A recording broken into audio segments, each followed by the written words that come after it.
Hello, everyone. Welcome to Storypath Showcase, where each week we delve into the various games of the Storypath system. I am Travis Legge, your host, and in this, for the next several weeks, director, as we are playing They Came From Beneath the Sea, which is probably backwards, maybe not. I don't know. We'll see when I get it in post-production. It's not on my screen. We'll fix it in post. See, I'm already diving right into the filmic narrative. But before we get too far into They Came From Beneath the Sea, let's have our players introduce themselves. Let's start first with Mr. Tim Stotts. Please, if you would be so kind, tell us who you are, what you do, your pronouns, and whether or not you've ever played the Storypath system before. Well, my name is Tim Stotts. I've known Travis forever. We've actually made films together. So this will be like some PTSD is probably going to come down the pipe. I'm still a filmmaker, though Travis is kind of not, although he kind of gets dragged back into it. I do a lot of corporate stuff, a lot of animation, some acting, and some stand-up comedy. And not stand-up really, but more like improv stage stuff. Like a lot of special effects too, as far as filmmaking goes. And yeah, I'm really happy to be here. My pronouns are he, him, his. I have not ever played Storypath, so I'm looking forward to it. We're in for a treat. Yeah, I mean, I've done a lot of role-playing games, a lot, especially with Travis, but I've never done this. And boy, does it sound really, really up my alley. So. Well, I think that you'll love this introduction to the system. Next up, we've got James. Please give us all of your pertinent details. So my full actual name is James David Kirk. So everybody calls me Captain. That's fine. It's part of my life.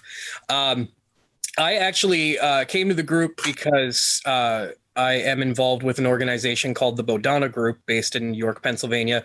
It's a 501c3 that uses tabletop role-playing games and card and board games to design skill-building curriculum and act as adjunct therapy for kids and adults. We currently run therapeutic game groups for some kids with like varying degrees of autism. We're starting up an adult group very soon. We do have an actual like research study that was done and will be published hopefully by the end of the year or shortly next year. So that's really exciting for us.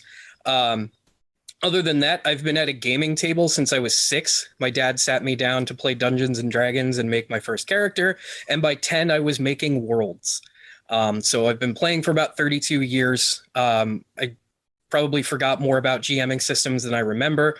I have not played this one, but I am a very, very old school proponent of all of the OG World of Darkness, Vampire the Masquerade, Werewolf the Apocalypse. I actually got to play Wraith the right way, which is like 2 people sitting at a table. I ran and played a lot of Mage and Changeling. I'm really excited to play this because I haven't done anything from the Storypath system and the kind of like re-released new stuff that Onyx Path has put out. So this is kind of bringing me back into the fold. So yeah, really thrilled to be here. We're thrilled to have you here. And I think, if I'm not mistaken, Save Against Fear is going to be coming up very shortly after this airs. So it is. We will make sure that we have the information for all that in the it's our yearly fundraising chats and whatnot. Yep. Yeah. If you have the opportunity to check that convention out, it's great gaming. There's great information there, and it helps a great cause. So, and I'll be GMing this year. Hey, first time in 3 years, I'm going to be back to GMing at the table. So sweet. Awesome. Rock and roll. And that's all virtual this year, correct? It is all virtual. There are some events that are taking place at local game stores that have partnered with us. All of that is on the landing page for Save Against Fear with a schedule of events. But yeah, it is mainly virtual this year. Sweet. And I'll make sure all that information eventually makes its way into the chat. Sit next to people next year. There you go. Yeah. So, which is why another reason why everyone should get their shots. And speaking of reasons why people should get their shots, Pesto, please give us your burden.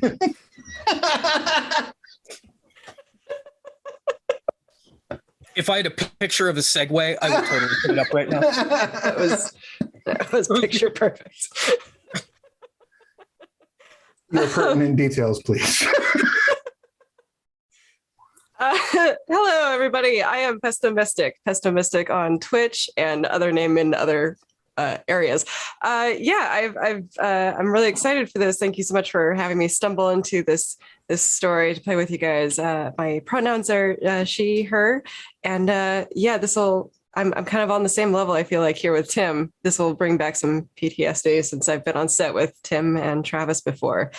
And some other sets in between and stuff like that. I just kind of stumble into things nowadays. It seems like stumble into Twitch, stumble into films, composing, et cetera, et cetera. So I'm excited to be here and have stumbled onto the set.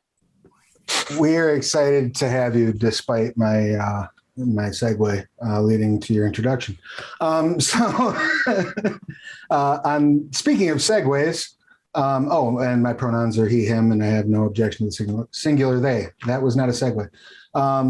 As are mine, I should have mentioned that because you did say to mention that. He, him for me as well. Rock and roll. Speaking of rock and roll, there's a segue. We're about to dive into They Came From Beneath the Sea. They Came From Beneath the Sea is a storytelling game. It's a tabletop role-playing game of B-movie greatness. The core concept of the game is that you are characters in a B-movie. This can be anything ranging from, the giant bug attacks of a them to a Plan 9 from outer space to,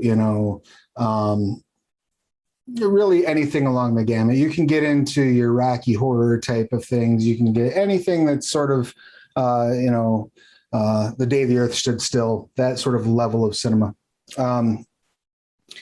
As a group, we will come together and we will create this story.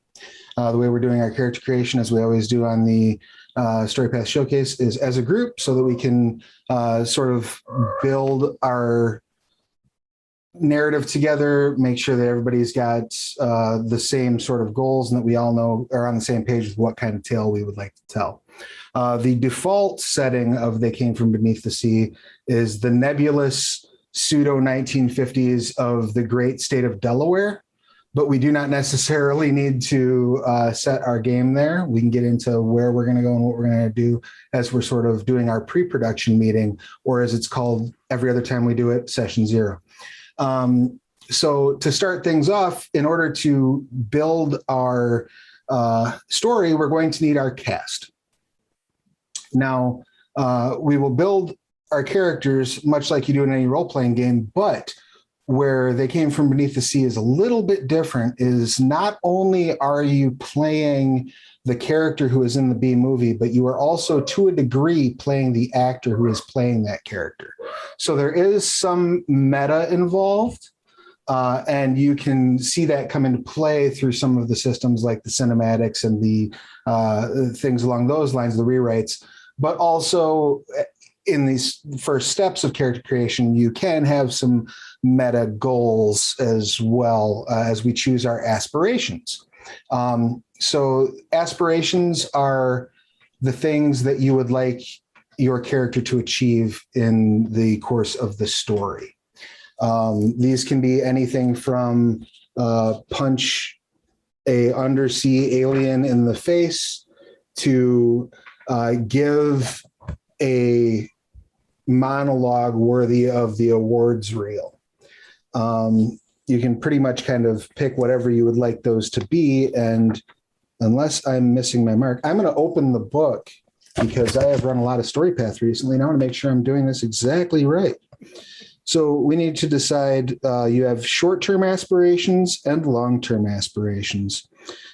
Your short terms are things that could conceivably be achieved within the span of one session. Generally, it's a simple thing, but it doesn't necessarily have to be. It just has to be something that you could reasonably do within the span of one night. Whereas the long-term aspiration is kind of like what your character's overall A arc is. What's the big thing they want out of life? And you are tasked with selecting 2 short terms and a long term. If you have like a core concept of who you would like your character to be, that may help. But I find that in character creation, starting out with aspirations is actually a good way to figure out kind of who you really want them to be. So do you have any thoughts or ideas on aspirations? We'll start with Pesto, since you're the one who's not new to the show, right? So Oh dear. Okay. you're the veteran here. Oh, that's what we're calling me. Thank you very much. Well, I guess after hearing your beautiful speech, I came up with a short-term aspiration of crack up a cast member. Okay. All right. So you want to get someone to break. I love it. Yes. That doesn't sound at all familiar. Tim, speaking of people who like to make people break on set, what would do you have any short-term or long-term aspirations that have come to play? Short-term aspirations. Let's I want to stare longingly out at the ocean. Okay. Monologue. Excellent. I love it. Go ahead and type that into your aspirations. And you'll notice on your sheets, which are provided, all of our virtual tabletop for the show is provided by astraltabletop.com. They are a lovely site where you can get several Storypath games, and the library is growing. And you'll notice under your aspirations, if you double click on any of those text boxes, you can edit what it says there. You can also copy and paste any of the blue text. So like, for example, where you see under your skills where it says specialties, copy, edit, you'll be able to copy and paste that text as well to create new text boxes for each line if you need to, so on and so forth. So a little handy trick to know for later. So do you have a short-term aspiration, James? I think I would like to be able to appropriately narrate like part of the scene is like a reaction to something where like I'm the voiceover. Okay. Just like, giving my personal reactions, like my inner monologue coming out, but I'm doing it as the narrator. Excellent. Which just gets awkward for everybody else who's standing there while I'm doing it. I love it. Yeah. That is a perfect aspiration for They Came From. Do you have a second short-term or a long-term, Pesto? Yeah, I think I would like my character to be able to carve a wooden knife with a knife. I think that's what I would like a short term. You want to carve a wooden knife with a knife? Yes. Excellent. I love it. What else would you carve one with? My teeth. Well then. That was more directed at Travis than you. Yeah, man. Thought it needed an answer. Sorry. The thing is, she's going to carve like a dozen knives with her teeth, but then like the aspiration is, oh, I finally got a knife. Oh, this is going to be so much easier. Yep. Wonderful. Always a knife smith, never the wielder. And do you have a long term in there, or are you gonna hold on to that for a bit? Ooh, long term. To learn a new skill, ideally basket weaving. Excellent. Okay. Wonderful. I love it. That sounds like a solid group of aspirations you have there. Tim, do you have another short term aspiration? Yes, I want to give a convoluted, nonsensical, and not actually helpful tutorial on nautical knot tying. Oh, excellent. Great. I love it. Yes. Yeah. You know that weird exposition dump for no reason that happens in these movies, I think to pad them out or to show a character knows something.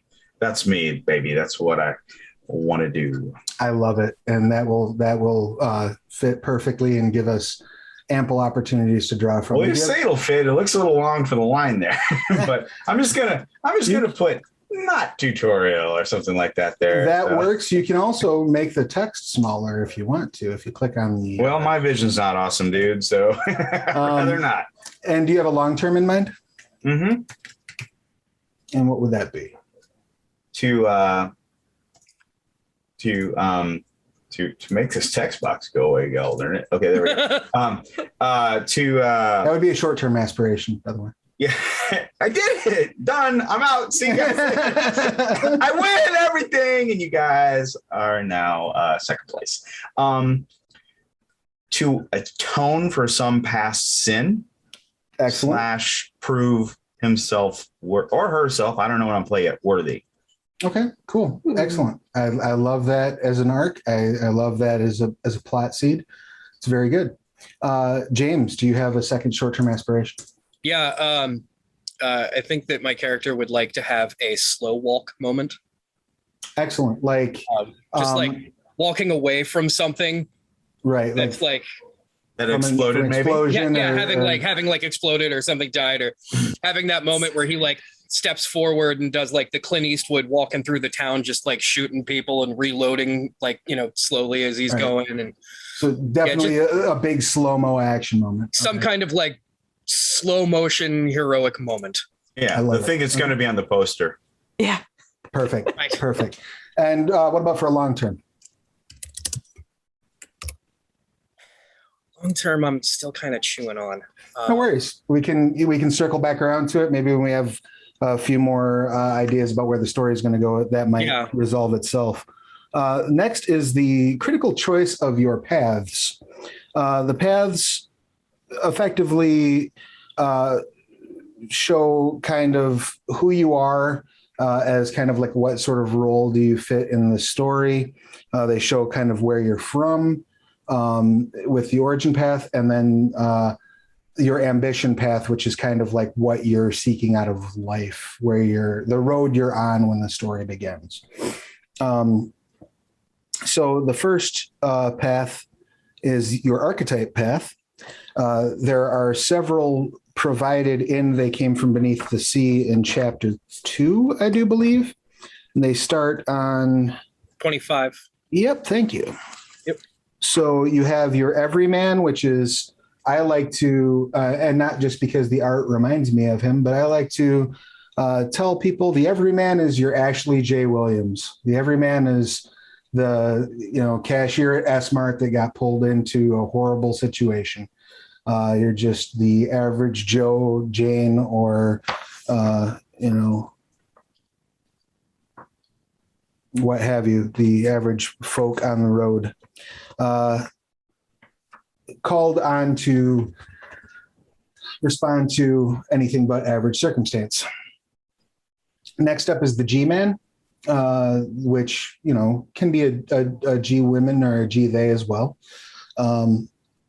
Effectively, some sort of a government operative, oftentimes a law enforcement operative is the G-Man, but not necessarily always. And you can reflavor that a little bit if you need to. So if you wanted to say be like a private investigator or something along those lines, the G-Man would work for that as well. And that can also, don't be afraid to think too small when you're thinking about a G-Man. You could be like, a security guard at the local, like a crossing guard for the local school, could be a G-Man. The mouth is kind of the press representative, or perhaps a politician, somebody who's all about getting the truth out to people and all about interactions with people. A socialite could also be the mouth, somebody who relies on their social skills and acumen in order to get through the adventure. The scientist, ever valuable in science fiction, is the one who knows the truth and they have discovered the reality, or perhaps they're just seeking it desperately. But they use science as their means and methods for doing so. And the survivor, who has been through some rough times. They've seen tragedy. They've faced down something. Now that something might be, communists on the European shores during the war, or that something might be communist crab people who tried to invade Delaware, but they have faced down something and survived. Or they're super paranoid and preparing for the day when they know they will face down something and survive. So those are kind of our archetypes. Do any of those leap out at any of you? Yeah, I actually think I just created my whole character.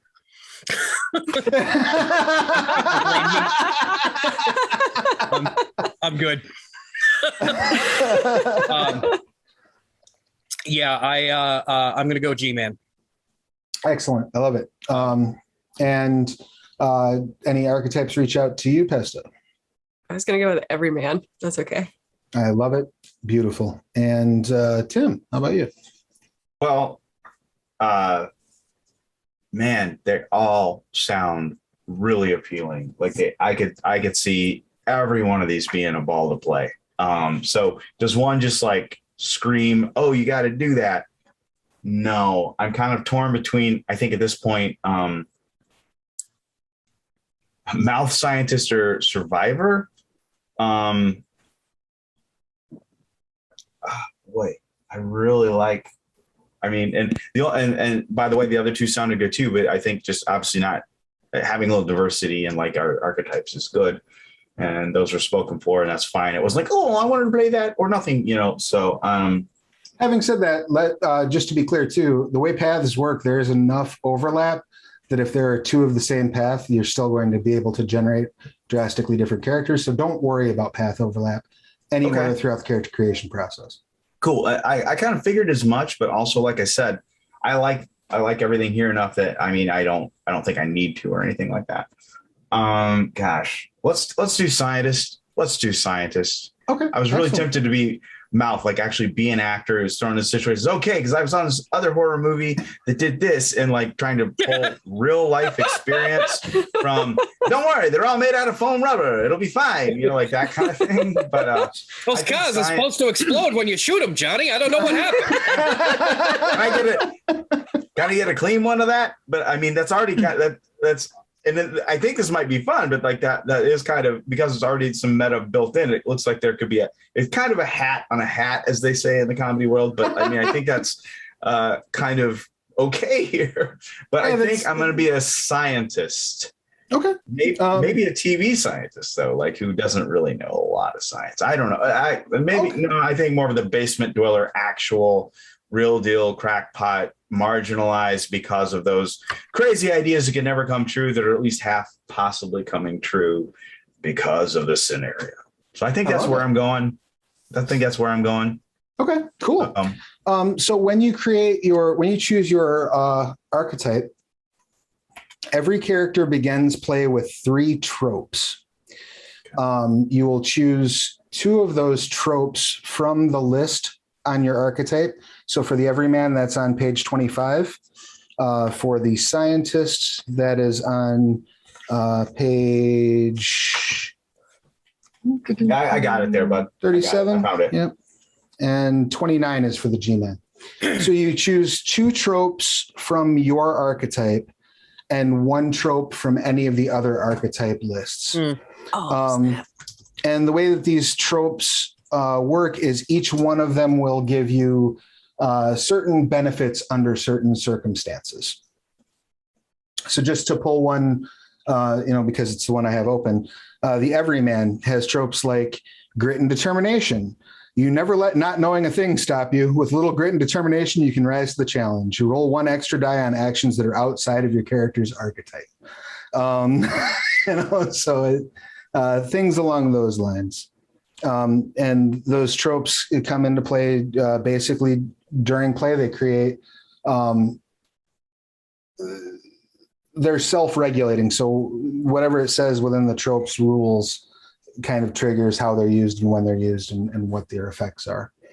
And you'll note each one of the archetypes has a selection of several. I believe it's 10 each. 1, 2, 3, 4, 5, 6, 7, 8. It may not all be 10 the on same. scientists. Yeah, So. I believe it's 10 each. So you can select 2 from your archetype and 1 from any archetype. Or any other that's not yours, I should say. Cool. And excuse me for just a moment. I'm going to address a animal. I'll be right back. Yeah. Reframe, and we're good to go. All right, sorry about that. Sometimes real life intrudes. That's why we have editing, right? So we were just discussing tropes. Yeah. Did everyone get those sorted? Are we still looking through them? Does anyone have questions about? I think I have 2 of them, but I'm looking for like the one that comes from another place. Gotcha. Yeah, I haven't gotten there yet either. I kind of put a pause on while you were gone because I figured you wanted to do this in front of folk. So sure, that's fine. Which 2 archetype tropes did you go with, James? So I went with sunglasses. Nice, it's a good one. That is a lovely ability. So you get enhancement when you're interrogating people. Yes. And then what was the other one? The other one, I love the possible level of fun with an inside job. Okay, it's been you this whole time in the scene in which your character isn't present, so you can declare that your character is actually masquerading as another minor character. I love it. So you pull the mask off, right? And you're really Old Man Withers. Perfect. Yep. Yep. I love it. Feel free to browse to the other ones. Pesto, did you figure out your tropes from your archetype? Or are you still shopping? I think I did. Okay, what did you decide to go with? So I decided to go with occupational hazard. Nice. And I don't get paid enough for this. Perfect. Yes. So occupational hazard for those following along at home. You've been through your fair share of industrial accidents. You know exactly what to do in an emergency. Roll 1 extra die to shake off indirect damage such as fire, radiation, or gas. And I don't get paid enough for this is sometimes the situation is just not worth what you're getting out of it. You can declare, I don't get paid enough for this, and have your character immediately leave the scene.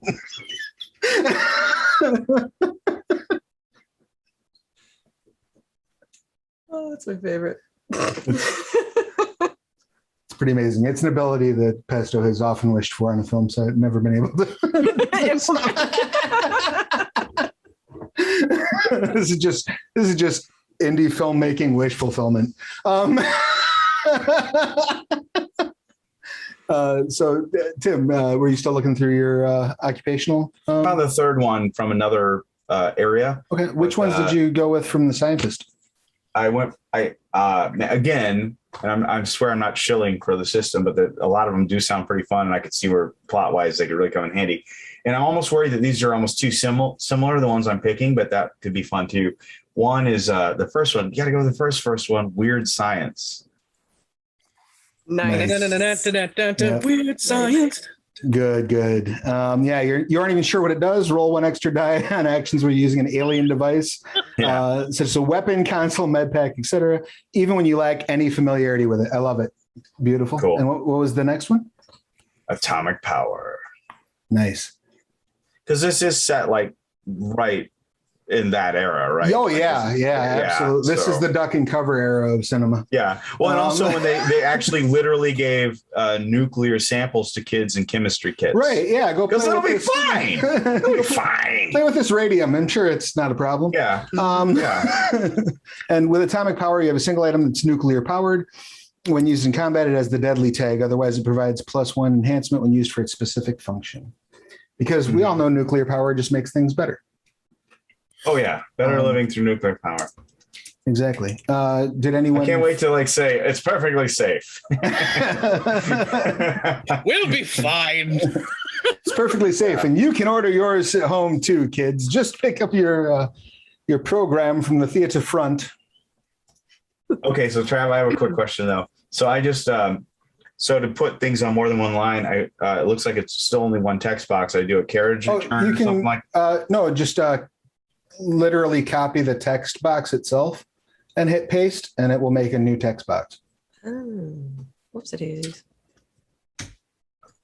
Okay.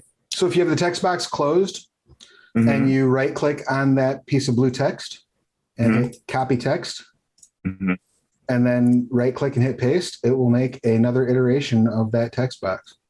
Oh, it kind of showed up a little weird in Astral, but it's good enough for me. In what sense? It's kind of on the line and over a little bit. I don't know. Oh, you can just when you have the text box open, you can use your mic your mic. Yeah, you can use your microphone to drag it. You can use your mouse to drag it and put it where you'd like it to be. Okay. And line it up nicely and pretty, like so. It is lined up nicely and prettily. Beautiful. Excellent. And Pesto, did you find your non, or are you still shopping? Yes. What It you took a got? second because I was going to go for sunglasses originally. Sunglasses is pretty nice. That was so cool. But I'll go with this will self-destruct. And that is from G-Man. G-Man. Excellent. Let me just take a look at that one. Yes, you've got a really cool gadget that is absolutely suited for this specific job.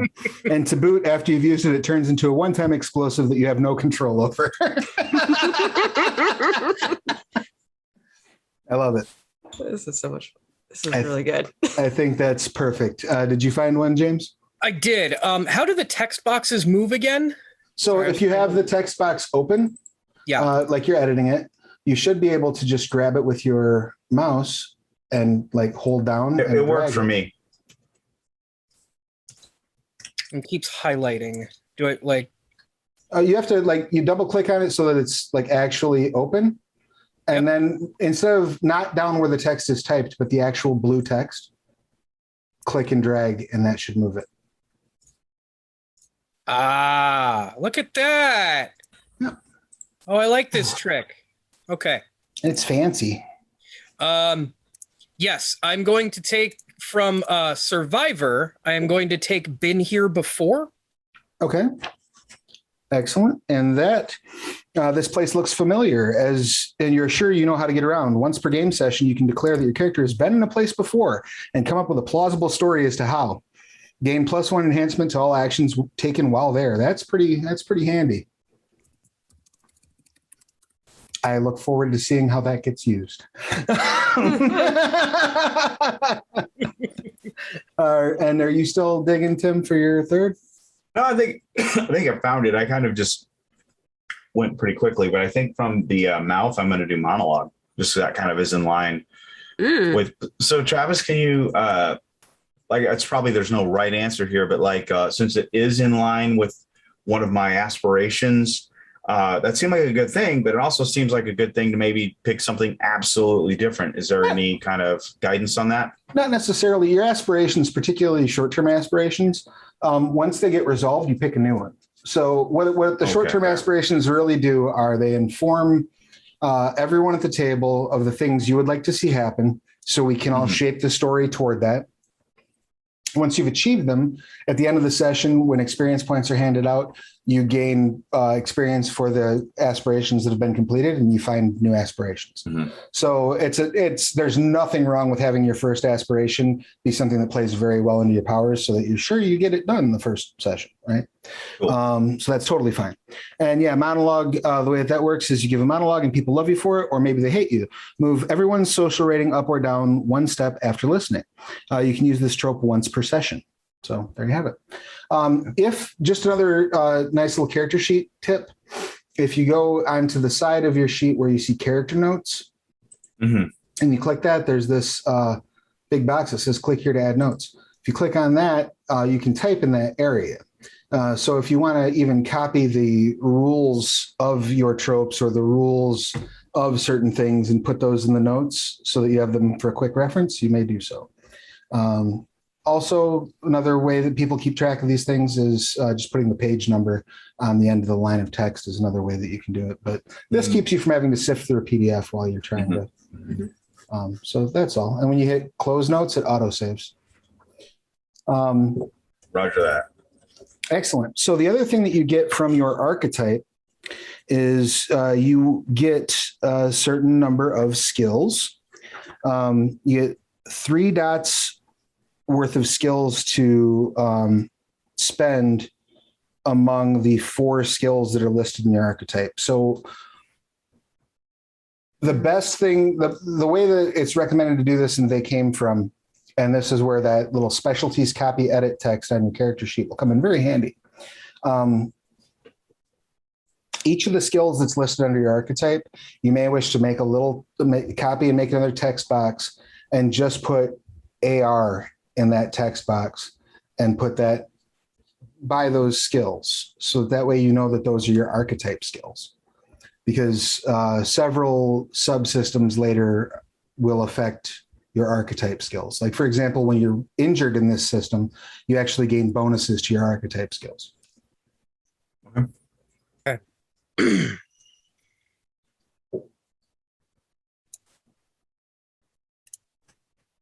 Makes sense. I mean, kind of. I think just doing it is probably the So for the scientist, it's culture, enigmas. enigmas, medicine, and science. Okay. Yep. And then for the everyman, I'll hit the G-man first. For the G-man, it's aim, humanities, integrity, and pilot. Yep. And for the everyman, it is aim, culture, larceny, and technology.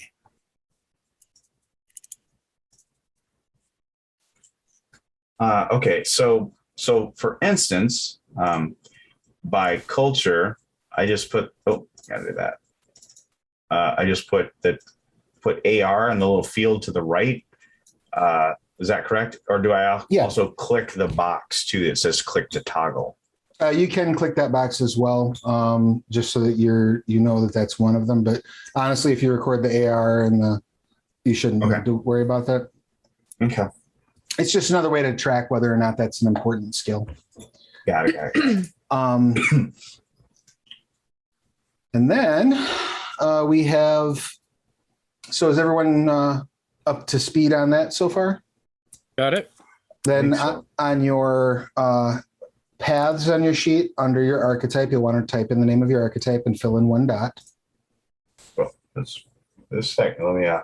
Let me propagate this, please. Sure. Oh, there we go. Science, no doubt.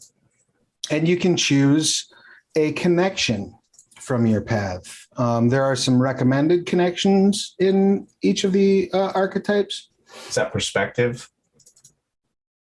No, they're listed under the connections entry. Oh, that's helpful. So, like, for example, the everyman is a factory worker, local shop owner, the mayor's wife, sports enthusiast, union representative. And those are examples. So if you have another idea for someone that might kind of fall within that, you're welcome to choose that as well. So connections are NPCs that we might eventually stumble on. Is that what that is? Yeah, they're people that you can call on for assistance throughout the course of the game. If you need help with something, if you need some information, your connections are a good place to get it. How many connections do we put in the one? You get one connection for each path to start. So right now you just get one from your archetype, and then we go into your origin and ambition paths. Also, I did come up with long-term aspiration. Ooh, what you got? Look a little bit. I would like to discover somebody that I thought previously was dead. Excellent. Ooh. Excellent. I love it. I love it, and I think that can be arranged. Okay. So did everyone get a chance to choose their connections? Wonderful. What did you select for yours, Tim? Former student. Beautiful. And you can work out a name for them, or we can work out a name together once the characters are made, or so on and so forth, as we will with all the connections. James, did you select a connection yet? I did. I went with a bureau administrator. Wonderful. I love it. And last but not least, Pesto, did you pick one up yet? May I know a pharmaceutical nurse? Absolutely. Sweet. Deal with all the things. Do I want to know why? Every man is friendly with everybody, so There we go. And we'll circle back around to trademarks momentarily. Because next thing we want to do is move on to your next path, which is going to be your origin, I believe. And your origin is, where do you come from? How did you grow up? The origin paths are listed, and they came from our adventurer, which basically like you spent some time, maybe it was military service, maybe it was as an archaeologist, whatever brought you around the world seeking adventure, you have experience with that. Life of privilege is basically what it sounds like. You grew up rich. Military brat, your parents moved you around a lot, probably in some sort of a military or otherwise regimented lifestyle. Outdoors enthusiast, which is someone who's spent a lot of time camping and maybe doing drills to get to the bomb shelter on time. Things along those lines. You're very outdoorsy and you're very survival oriented. Street rat, which is kind of, you grew up in an urban environment, underprivileged, learned how to make do with what you had. Suburbia is kind of, you grew up in a Rockwell painting. And those are the example origins. I also like to point out, those start at 56. Yes, they do. And I also do like to point out, just for the viewers, you can also custom create your own paths in this game. We just tend to draw from the pre-generated paths when we're doing these shows for everyone's ease and for time. Okay. Any ideas on your origin path there, Pesto? I was thinking adventurer. Okay, cool. And you'll note that the skills listed under that are aim, close combat, pilot, and survival. Mm-hmm. And there are some trademarks listed under there. And like I said, we'll come back around to trademarks. Sounds good. Good. Excellent. And you also will note down a dot in that path, and you may choose a connection as well. So Yes. Under paths, you'll want to write down adventure. There's the list of example connections in there. You can also extrapolate from that, and you'll have one dot in that path. James, any thoughts on your origin? Yep, I am going to go with street rat. I love it. Excellent. And the skills for that being athletics, enigmas, larceny, and survival. And Tim, how about you?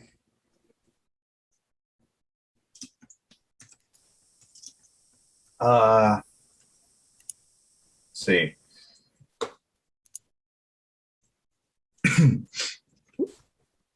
I think I might do adventurer as well. Cool. If that's okay. Absolutely. Absolutely. That may even be how you know one another, or you have a mutual connection, that has introduced you or something along those lines. Okay. I love it. I love this energy. Once those paths are selected, you have your ambition paths. I'm sorry, go ahead. Trav, may I? So then I would put in my secondary connection that is directly related to adventurer in my, that'd be next down in the connections. Is that correct or no? Yep. So you'd copy that down and make another line for them. There would be your second connection. You'll also want to note that under your origin path, make sure you have a dot in there. And in the skills where you put your AR, the skills that come from origin need one that says O. If it also says AR there, that's fine. Otherwise, copy one of the ARs down and put O. Come on. Make sense? I think so, but let's see. Beautiful.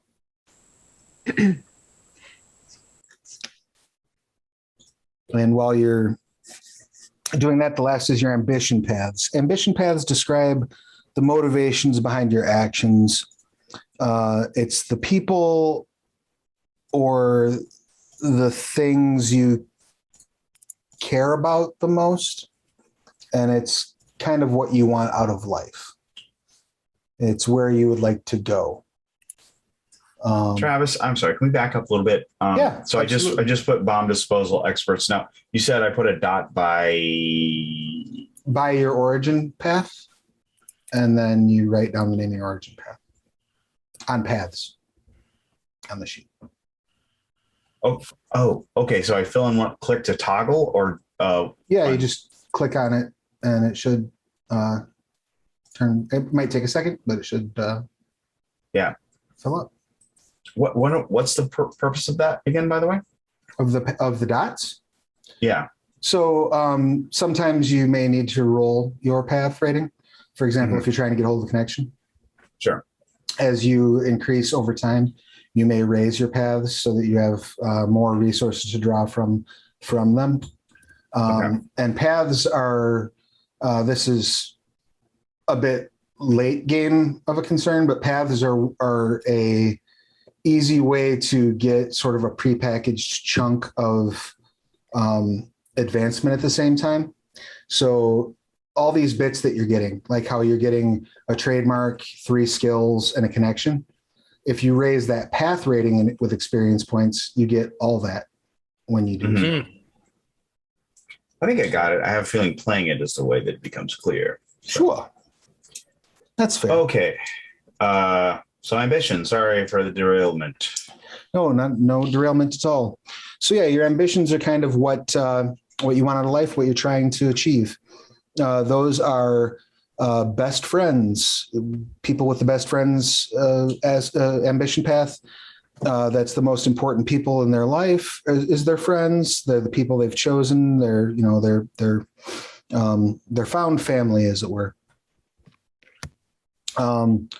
Those come with example connections like workers' unions, barflies, childhood friend groups, and skills including close combat, culture, larceny, and pilot. Community leader is people look to your character for leadership and guidance, and this gives them life. They cultivate people who need them and look up to them. They thrive on making sure those people remain fulfilled. And that could be like, connections, including like corporate boards, mega church members, political allies, people, it comes with organization generally. And the skills for that are command, empathy, humanities, and persuasion. Family man, your character is focused on their family, could be the wife, husband, and children, could be extended family, could be, again, a found family, but you want those people, you want that family unit to be strong. And that comes along with connections such as the PTA, home health professionals, and extended family, and skills including athletics, empathy, integrity, and science. In love. Your character's in love with someone. That doesn't necessarily mean that someone feels the same way, but that doesn't stop the character from doing everything they can for their beloved. It could be the character's spouse, best friend, an unrequited love from afar. Could be a new puppy love. You might be Romeo, like you were in love with somebody last week and now you're in love with someone else. You want to keep them safe. That's your driving force. And example connections include fan clubs, self-help groups, the next new thing, or a long-term significant other. And your skills would include art, athletics, larceny, persuasion, and science. Lone wolf, which is a character who doesn't get along with others and wants to be alone as much as possible. They also like to frequent groups that feel the same way. So, kind of the lone wolf kind of sees themselves as something of like a, outcast from the main society. We're the only ones who know what's really going on types. They form close associations with like-minded individuals. Example connections can be things like biker gangs, hunting groups, gun nuts, you might know. And the skills are aim, enigmas, pilot, and technology. And then there is out for revenge. Somebody did something to your character. Maybe the government wronged them in some way, or someone killed their dog, or they just got laid off. Whatever it might be, the desire for revenge drives them. Example connections are criminal organizations, a best friend, or a police insider. And the skills associated with that path are athletics, enigmas, larceny, and technology. So do any of those ambition paths leap out to any of you? Yeah. I took out for revenge. Love it. Excellent. Nice. Cue the John Wick theme. How about you, Tim? What you got? In love. Beautiful. And who is your character in love with? Do I have to tell now, or can we find out? We can find out. Absolutely. Okay, because Self. I thought it's kind of get a bit of a Mr. Freeze thing. He is either wife, fiance, girlfriend, whatever, disappeared under mysterious circumstances. And I'm sure we won't run into her during this movie, and sort of embittered him and stuff like that. But maybe he'll find his heart grew 3 sizes that day again somehow. So Nora! Exactly. no copyright infringement intended.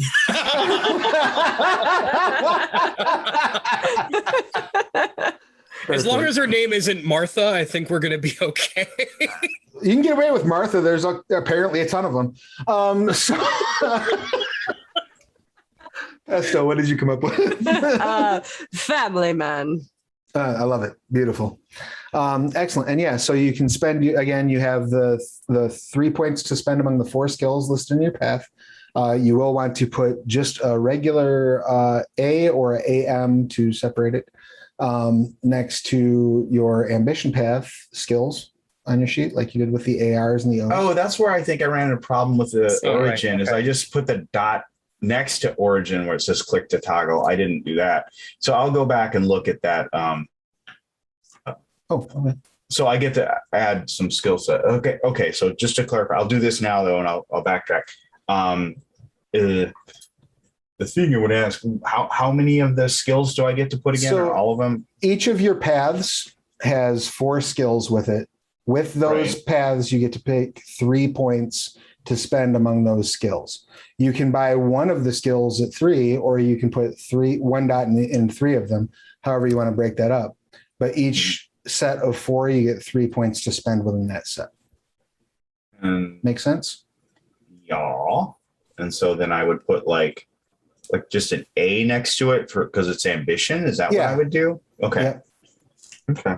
It's an ambition skill. You just put an A by it.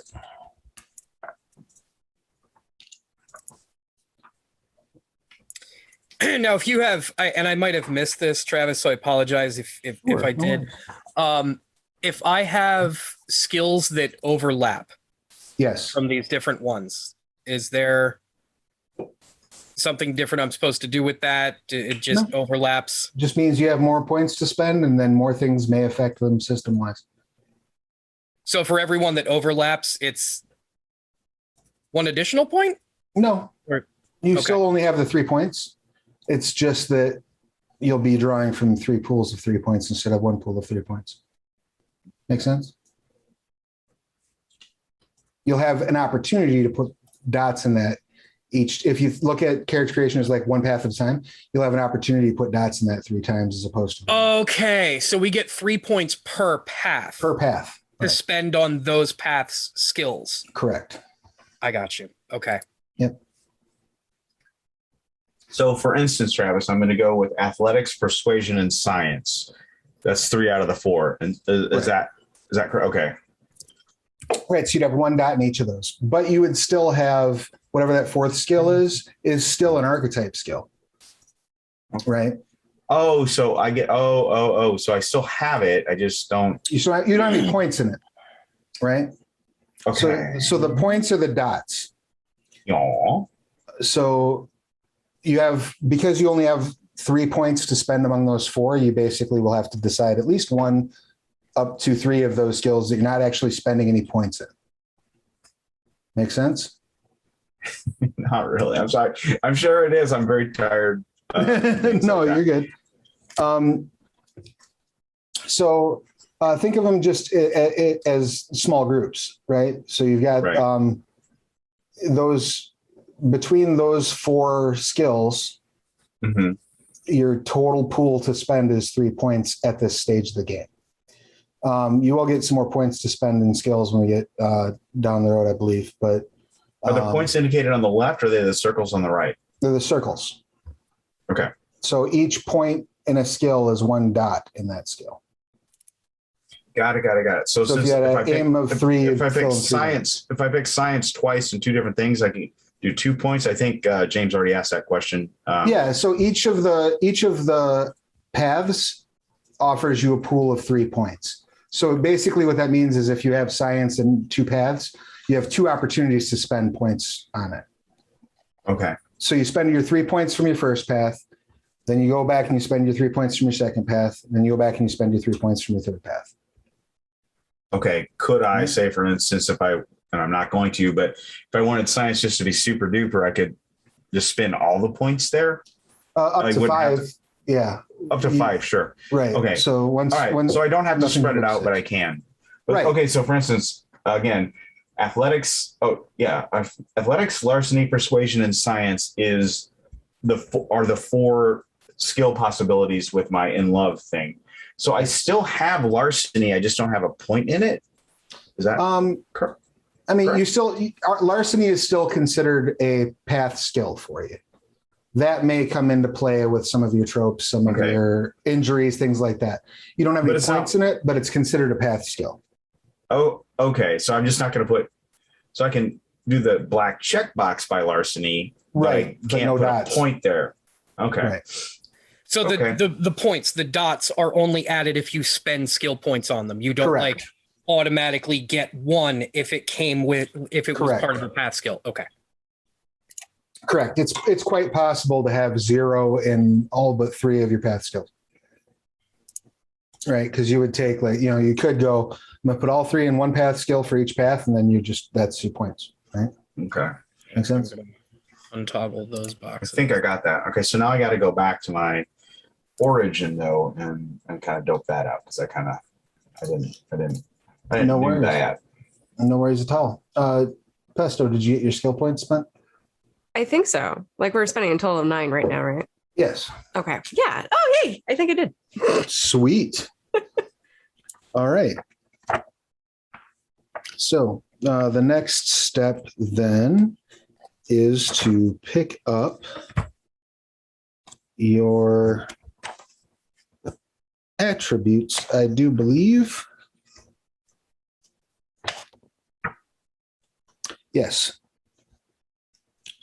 So I'll go ahead and get you started on this, Pesto, and Got it. oh, no, before we dive into that, actually, let's cap off skills so we've got that out of the way. Once you have spent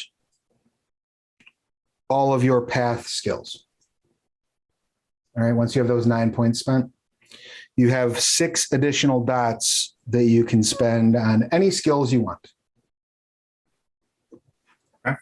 Ooh, buddy. No skill can be raised above 5. So you can spend them on path skills. You can spend them on non-path skills. Doesn't matter. 6 points. Okay. And so I would just go up to skills and just kind of randomly pick what was up and just add 6 to them or so like these can be anything. Okay. I think I'm getting it. Yep. So, and the skills are relatively self-explanatory, but if you have a question about what a skill does, by all means.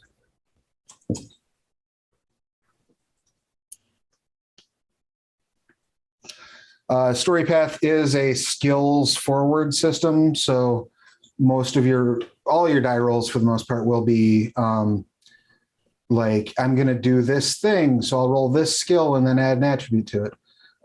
So that's where the skills can really help define what your character, is and is capable of, but also, have that impact at the table. I think I got it. I guess we'll find out. Are you going to kind of look at our character sheets to make sure we haven't biffed it somehow, like after game or something like that? I'll take a look at all of them. I'll be able to access everything through Astro because the GM can open anyone's sheet at any time. Oh, I feel so violated. Like a fish in a fishbowl. Yes. So yeah. Any other questions on skills? Did everyone get their extra 6 spent? I think so. Wonderful. So I have a couple of dots that I'm still putting in from the 6 that we get, Okay. but I'm almost done. No, that's fine. So with attributes, you'll notice you have arenas are the rows going top to bottom, up and down. Okay. So for example, intellect, cunning, and resolve is an arena. Might, dexterity, stamina is an arena. Presence, manipulation, composure is an arena. The lines going across are what's called approaches. Force is things, achieved, just by kind of making it happen, just forcing it to happen. Finesse is achieved, with some grace and some panache, if you will. And resilience is just, I'm going to keep at it until it's done. When you're spending your dots in attributes, you should all note that the first dot is filled in on all your sheets for attributes. So that doesn't count on this math, but you'll pick one of the arenas, which is the best arena for your character, the one that they're most adept at. And that is considered your primary. You can spend, I believe it is 6. Let me double check that. Yep, 6 dots in your top arena. The next most important to you, your secondary arena, gets 4 dots you can spend. And the tertiary or least important arena gets 2 dots to spend. Okay.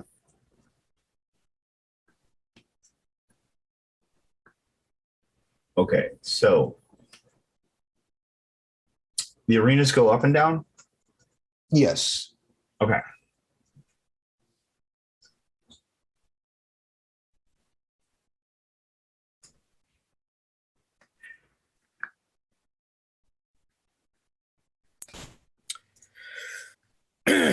You said it was 6, 4, and then what? 2. 6, 4, and 2. Got it. And again, those first dots don't count. They're free. Also, none of your attributes may have more than 5 at character creation. So, okay. Yeah.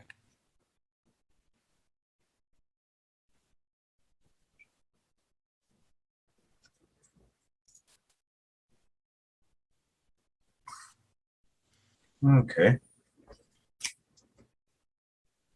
Make sense? Like a lot of this stuff, once you start doing it, it does. Sure. And then you will choose one of those approaches as your favorite approach. The approaches are the horizontal connections. So if your character is more likely to be forcible, force would be your favorite approach. If you're more likely to rely on panache and subtlety and grace, finesse. And if you're just a toughie who's going to stick it out, resilience.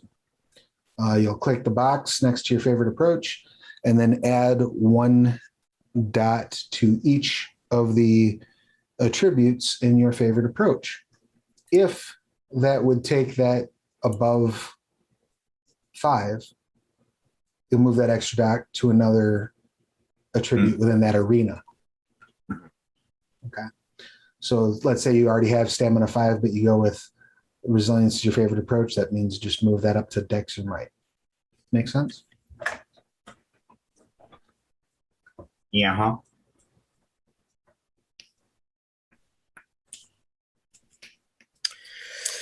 And your favorite approach doesn't necessarily need to be the one that you put 6 in. Am I talking about that accurately, or I don't know why you wouldn't. Because you couldn't.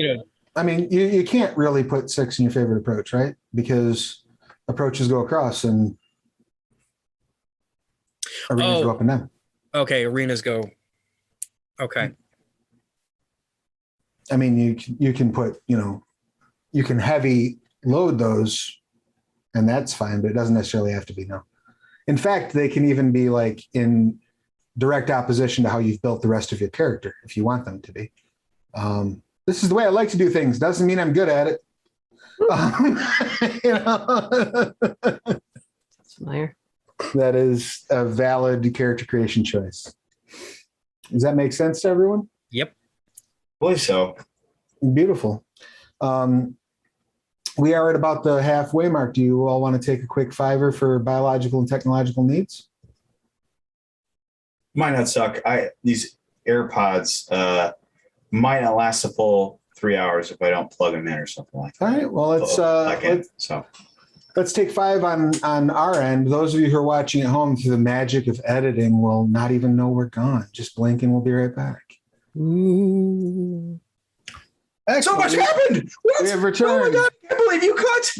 We can't talk about the missing reel. So when last we spoke, literally seconds ago, if you're watching this at home, we were just wrapping up the attributes. Did everyone get a chance to spend all their points and choose their favored approaches? Yes. Think so. Rock and roll. As complex as that looked, it kind of is with your guidance and telling us how many dots we have for each arena and stuff like that. It kind of is the one that made the most sense than just like execution of filling out. So yeah, it's pretty straightforward. Lastly, you do get 1 dot in any attribute of your choice to put wherever you like. Oh, thanks. Yeah, I feel like a beast. that one's out in the house. I say as it was something that you just decided to give us just now. it also right, yeah. This was my decision. No, it also cannot take things above 5. FYI.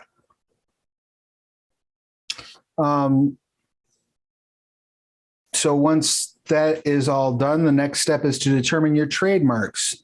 Trademarks are like signature moves. Specialized actions are ways of doing things attached to a skill or an attribute. Whenever you use the skill or attribute in a way that references the trademark, you gain 2 additional dice, and if the roll is successful, the opportunity for directorial control over the scene. You can choose to exert at any point during the scene from the point in which it is unlocked, but the option goes away once the scene ends. Some trademarks are negative, but as long as you act in line with the trademark, you get the positive effects. And directorial control is something I guess we can go over now. Why not? While you're all looking, I can talk about directorial control. So, And I'm sorry, how many of the trademarks do we get? you select.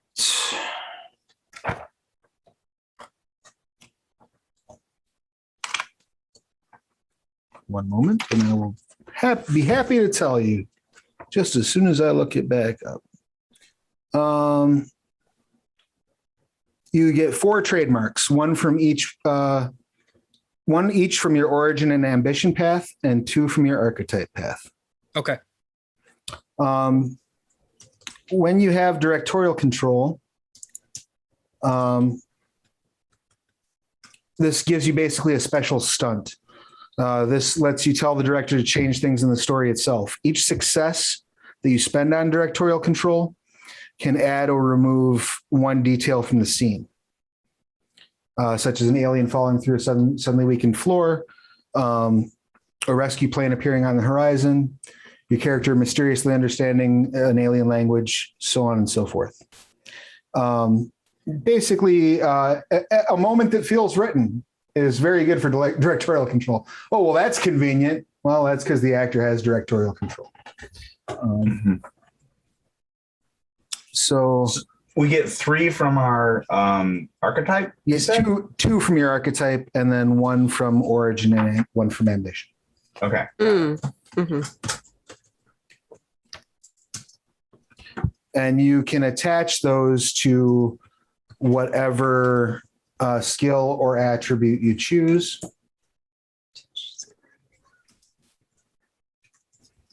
What does that mean? So they're only activated when in regards to that skill. Okay. So for example, like let's say you are a scientist and you take as your seeing beauty and horror. How about that? Sure. That'll work. You would take that and let's say you add that to your composure. Okay. Okay. So if I call on you to make a composure roll and you feel that the trademark fits, you could say, I would like to apply my Seeing Beauty and Horror trademark to that. And then you would get the +2 dice. How do I know those are connected? Do I just put like down in a trademark, I put like When you write composure? when you write the trademark out, put the attribute or skill in parentheses next to it. Okay. So I could pick composure, but I also could pick like enigmas. Yeah, absolutely.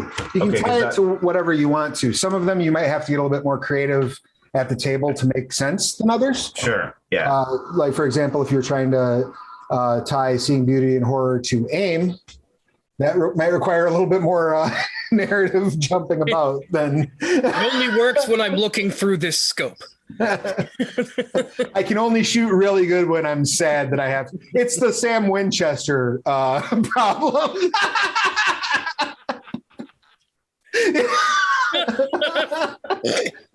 Cue up Silent Lucidity and just Old Yeller, right? Just take her out. I don't think his aim had to be very good there. It was pretty close. It didn't have to be, but it was anyway. And the extended got single man tear. Oh shit! I'm sorry. That was just your shoulder. Can we get another take? Yeah, exactly. Sam, you okay in there? Yeah, don't come in there, Dean. We're cool. Ow! Everyone's okay. Give me another shot. Normal. Any more silver Sorry bullets? for the spoiler for the Old Yeller episode of Supernatural. Yeah, it's only 12 seasons ago, so I think we're past the. See, the only reason I'm sorry that it's a spoiler is because it is one of the finer moments in Supernatural. You know what I mean? It's probably a top 15 moment for me. I mean, I've watched it like top 10. I've watched it like 3 or 4 times probably by now, just because I do love Supernatural. And I haven't watched the whole thing twice, but pretty close. And then I watched some of the first episodes, just trying to chew through them, like here and there, like 3 or 4. And it gets me misty every time, man. Gets me misty. I'm crying that right there with Dean. We can all sit here and laugh in the cold light of day, far away from the TV screen. But when you're watching that episode, you're like, "Oh, Sam!" No. Anyway, which can be said about a lot of episodes of Supernatural. But I digress. Any questions about the trademarks? Are those making sense so far? What does loaf in my oven mean? Oh, the oven.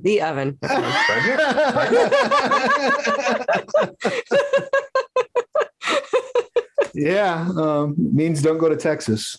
Gotcha. That's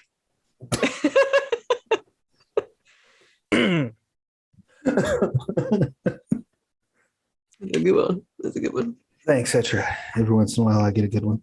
So when you do a trademark, do you also get to add a dot by whatever is kind of the thing? Okay, it just not at all. It gives you a bonus to the roll when the trademark applies.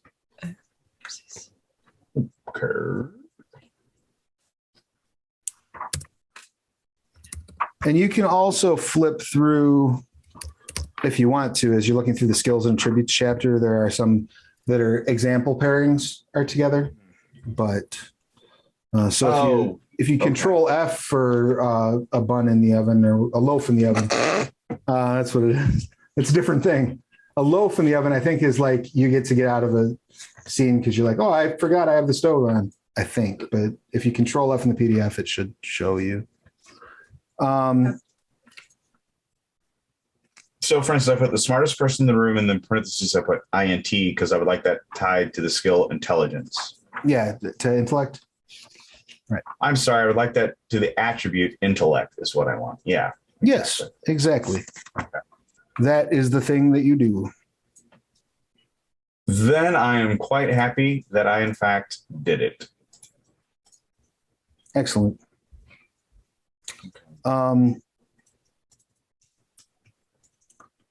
once those are all done, we determine relationships with one another. And those are covered on page 101 of the book for those of you following along at home. But what it boils down to is you choose what your connection is at the start of the first reel of this film with one another. And those attitudes will have a rating, an intensity rating. You can... Can you give us is everybody else done with their trademarks? Because I still got to just about. Yeah, I still gotta find from I find one also from my origin and from from my ambition, right? I find one piece from origin and ambition. One from each path and then a second from your archetype. Which ones did you go with, Pesto? Wait. Okay. Only one from your archetype? I thought it was two from your archetype, one from each path. One from each path and a second from your archetype. So it's two from your archetype and one from the other two paths. Okay.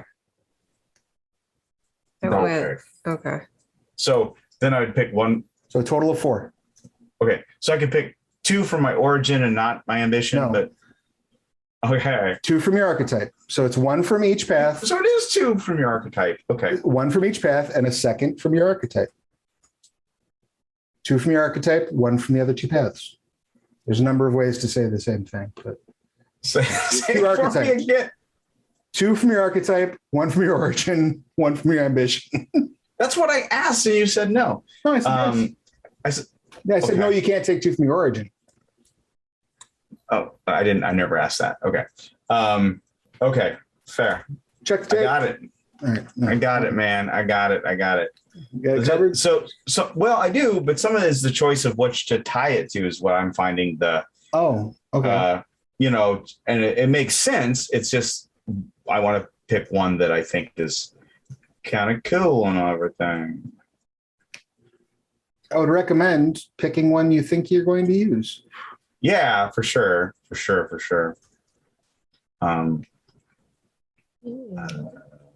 while you're working on that, Pesto, did you come up with what did you have for your thingies? Trademarks. I can fix this and jack of all trades so far. Those are the 2 for my archetype. Love it. And those are tied to what? I can fix this is tied to technology and jack of all trades is tied to athletics. I like it. Okay, cool. That made sense. Woo! Beautiful. Made sense to somebody. James, how are yours progressing? So far, and I think I'm gonna take good old fashioned fisticuffs. Nice. But so far I have knuckle sandwich. Oh. And this reminds me of my old jalopy. Nice. I'm literally building this guy to be that, like, to be Elliot from Leverage, like just that guy that's like, yeah, I know, because it has a very distinctive sound. You know, right, like, okay. oh yeah, I know this thing. Yeah, I've seen this thing before once or twice. Like, yeah, that. Okay, so just kind of a generalist sort of like, I've been around these blocks. Yeah, I like it.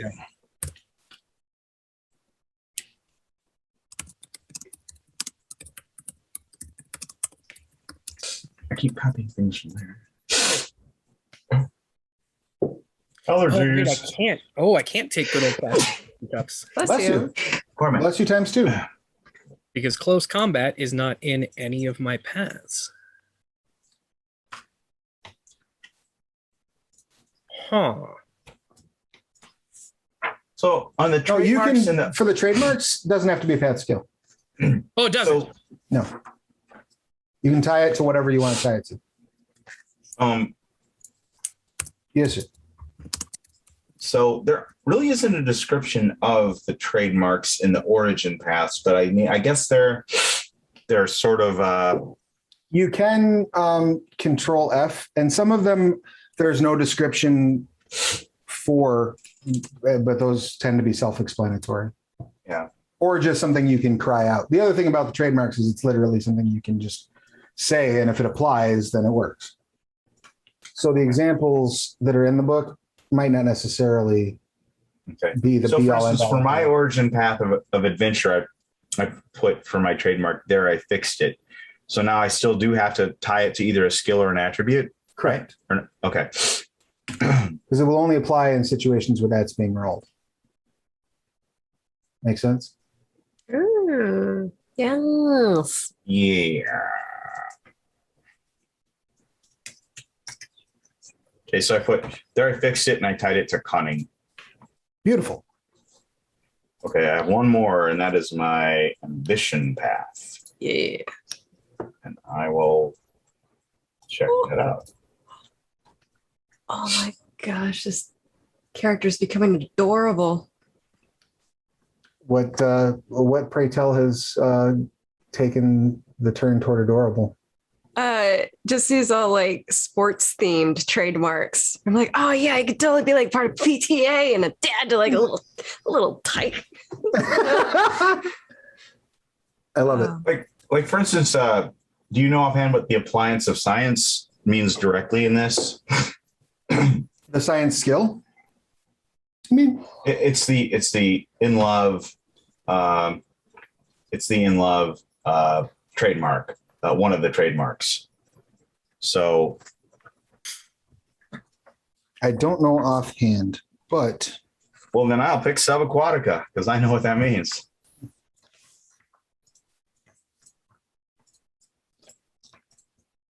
as you wish.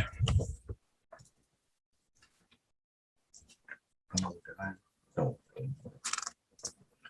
Subaquatica might come in handy. Oh my god, I think I have a question. By all means, ask. Oh, Farah. Okay, sorry, I wasn't sure if you were in the middle of looking something up. No. So if I did improbable sports, would I be able to attach that to close combat? Absolutely. Awesome! I want to break dance on somebody. Oh, look, capoeira. Yeah. Yeah, but so essentially you're inventing breakdancing Yes. because early enough, I'm- I don't think anybody was doing it quite yet. Well, not out loud. No. Fair. Okay. Very underground on the street. Okay. I think I got it. Beautiful. And James, were you able to get yours all sorted out? Yeah, so I did go with knuckle sandwich. This reminds me of my old jalopy, good old fashioned fisticuffs. And then I went ahead and took I'm the Juggernaut. Nice. I love it. Although I really reserved not adding, bitch. Thanks for getting us demonetized, buddy. I guess that We is a have- fair question. Are we blue? We have an adult filter on the channel. Please feel free to, as long as you Okay. adhere to the 1950s era level of cussing. no, I was going to say the terms and conditions of Twitch and Yeah. our general Onyx Path code of conduct, which is no isms and don't Yeah. be a dick. We're basically in good shape. Yeah, so we're going to be the only 1950s film without hate speech. Precisely. It's a brave new world. I'm okay with that. I'm okay with that. Like you're showing somebody one of your favorite movies from childhood, and you get to the Casablanca. He just called him a boy. I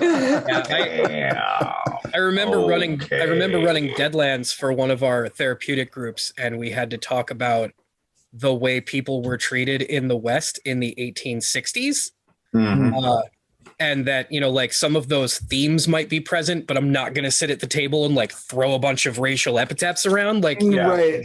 candy. But we did have to talk about you might see some people getting persecuted because they are, of a different descent. Right. And Well- we can talk about that as the game goes, but it's part of the timeline and part of the history, and kind of need to understand that was a function of the time. We don't like it, but that's you might see some of that during the course of the game. Well, and to that end, we will have one of the things we do during our pre-production meeting is we will have a discussion about our content and our kind of our safety tools and all that stuff just as soon as we button up the rest of character creation. Cool. Which is not much left. You will determine your relationships. If you want to dive into those, they're on page 101. But what it boils down to is you have positive and negative, and then an intensity rating that goes from 1 to 5. You need to select one of the other players at the table to have a intensity of 3, and the other player at the table an intensity of 2. If there was another other player, you would have intensity 1 relationships with them, but there's not. I almost just knocked my book off. I've been very sad, but correct. It's so pretty. Yeah, so you can define those relationships. So they'll generally have the positive, the negative, whichever that is, and then you'll have like a word in parentheses to define it a little bit better, or maybe a couple of maybe a phrase. Like you could have, saved my life, positive 2 for one character, and another one you could have suspicious, negative 1. It's up to you how you feel about one another and what your sort of backstories are, but you can choose those. And we can sort of wrap that into the remainder of the pre-production meeting. The only other thing that's left after that is picking your quips. But we'll get to those. We can do those as a last bit if we'd like. So would it be helpful at this point if, I don't know, like anybody wants to share anything about the type of character that they're looking at playing, or, like whatever background might be pertinent to this, or not, necessarily like anything that we don't want to share about the characters or needs to be kept close to the vest, but it might help develop the relationships that way too. Sure, absolutely. James, so from what I understand about the system, unlike in D&D and stuff like that, we can know, I think, as not only just people who are on the stream, but also our characters who are kind of meta. I think we can know some of those secret things about each other potentially, right, Travis? Okay. And it's not really a deal breaker. And that's one of the things, I guess that's one of the things, this is where everything sort of coalesces into the session 0 part, right? Mm-hmm. It's one of the things that we can sort of dial in as we're discussing.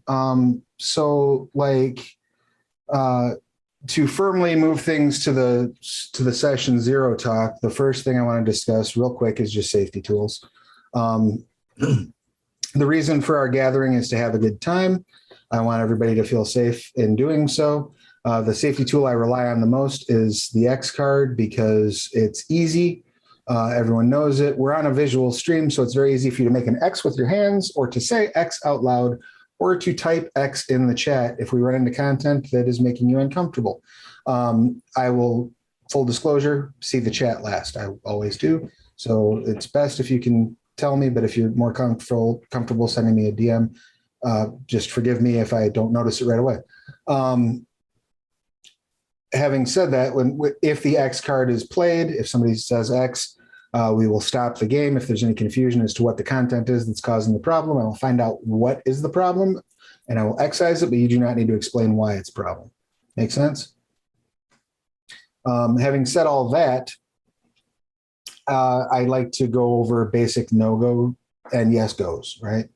For example, for me, a no-go is SA, doesn't appear in my games, doesn't have it at the table. I don't see any reason for it. And it's just generally a squick for everyone. So that's my no-go. At the risk of, I don't know what SA is. Sexual assault. Oh, sure. Let's not have that.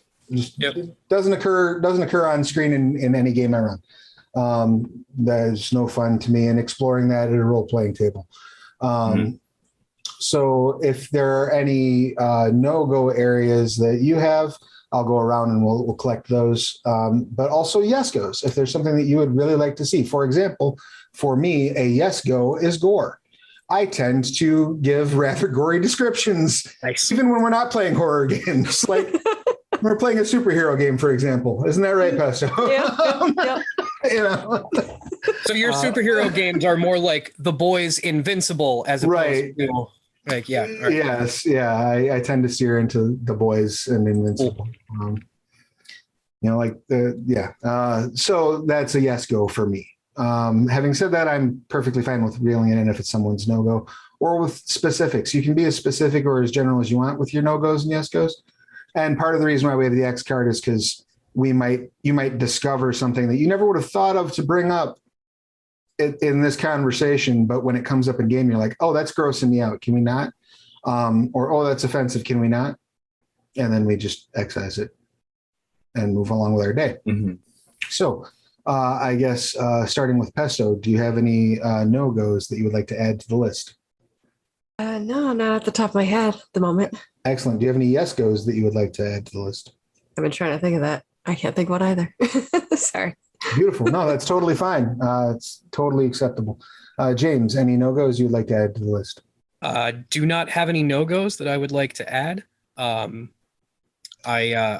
a yes go, I'm a fan of a good old-fashioned chase scene. Excellent. Chase scenes. I think we can work that in. I'm just adding those into the chat so that we can all review them when it's done. Tim, do you have any no-goes you'd like to add? Nothing that probably doesn't already violate Twitch's terms of service, the typical lefty liberal progressive sort of like, yeah, that's just not cool, man stuff. You know me well enough, I think, to know that's like fair. Like, we will be presenting a somewhat idealized version of the 1950s where most of the isms are aimed at the communisms. The only thing I was thinking is that I might do, and if anybody has a problem with it, is the tongue-in-cheek sort of like, obviously this is wrong, very soft, like internal, and externally expressed misogyny, like calling women dame or something like that. I don't personally have an objection to that type of language, as long as it's not done in an insulting fashion. Yeah, I definitely think it fits the time period. So absolutely. And may I be clear? I can't remember the last time I've used that word, if I ever have. But I kind of think that is some of the, like when you look at old vintage ads and you're like, oh, that's how they thought back then. You know what I mean? Like that a little bit. Sure. Like so. But yeah, I mean, I'm not going to go too hard in the paint with it. Might not even do it at all. I don't know. But like some of that stuff I find funny just because of how wrong it is and how far we've actually come, although we have a long way to go still. That's valid. And to that end too, like that's another instance where I think having the X card in play is important, because like we can all sit here and intellectually go, oh, that's funny. And then in the moment, one of us might go, that's not funny. Yeah. Context is king there. Right. Honestly. So I have no real objection to that. And as long as none of the other players do, that's fine by me. Okay. I had kind of the same experience. I love the Fantastic Four, and I went back and started reading the old 1960s, like all the way from issue 1. Oh, like Stan Lee writing stuff? When I got like the online description, and like the first even like 60 or so issues, I'm still like, it's very interesting to examine do that, like and to spoof what was considered progressive in the era. We're being inclusive. Well, you're being awful. Exactly. Pointing out that Sue Storm will feel better after going shopping does not include her in the narrative. That's my God. Ladies love that housework. Again, as long as everyone's cool with that, I have no objection. And again, with the caveat that if we X card it, then we X card it and it's done. Any other yes goes? Any like, I want to see this happen? Well, again, you know me so well. I think probably some of the stuff I enjoy, and I think this game is full of like inherent yes goes. That's totally fair as well. Great. So having said that, really the big thing that we want to make sure we see is the chase scene. The last question that I will then ask you all, because circa 1950s science fiction is such a broad brush. Now, as the title of the game implies, They Came from Beneath the Sea generally focuses on aquatic and subaquatic horrors that may or may not be alien in origin. But I just wanted to touch base and see if there are any other genres or subgenres that you are really interested in seeing come to the fore here. And let's do this in reverse order. Tim, is there a... Oh boy, I love so many. Well, first of all, it's almost painful to watch any like of the old B movies that you think you might like in a way because they're just so poorly done, but I love the idea of a lot of them. I mean, just general spaceship stuff is just kind of fun. But I wouldn't even say I necessarily need it. Let's see. I'm trying to think of, I've always been a bit of a fan of Attack of the 50-Foot Woman for some reason. You? No. Actually, it is an awful movie and I don't like it very much.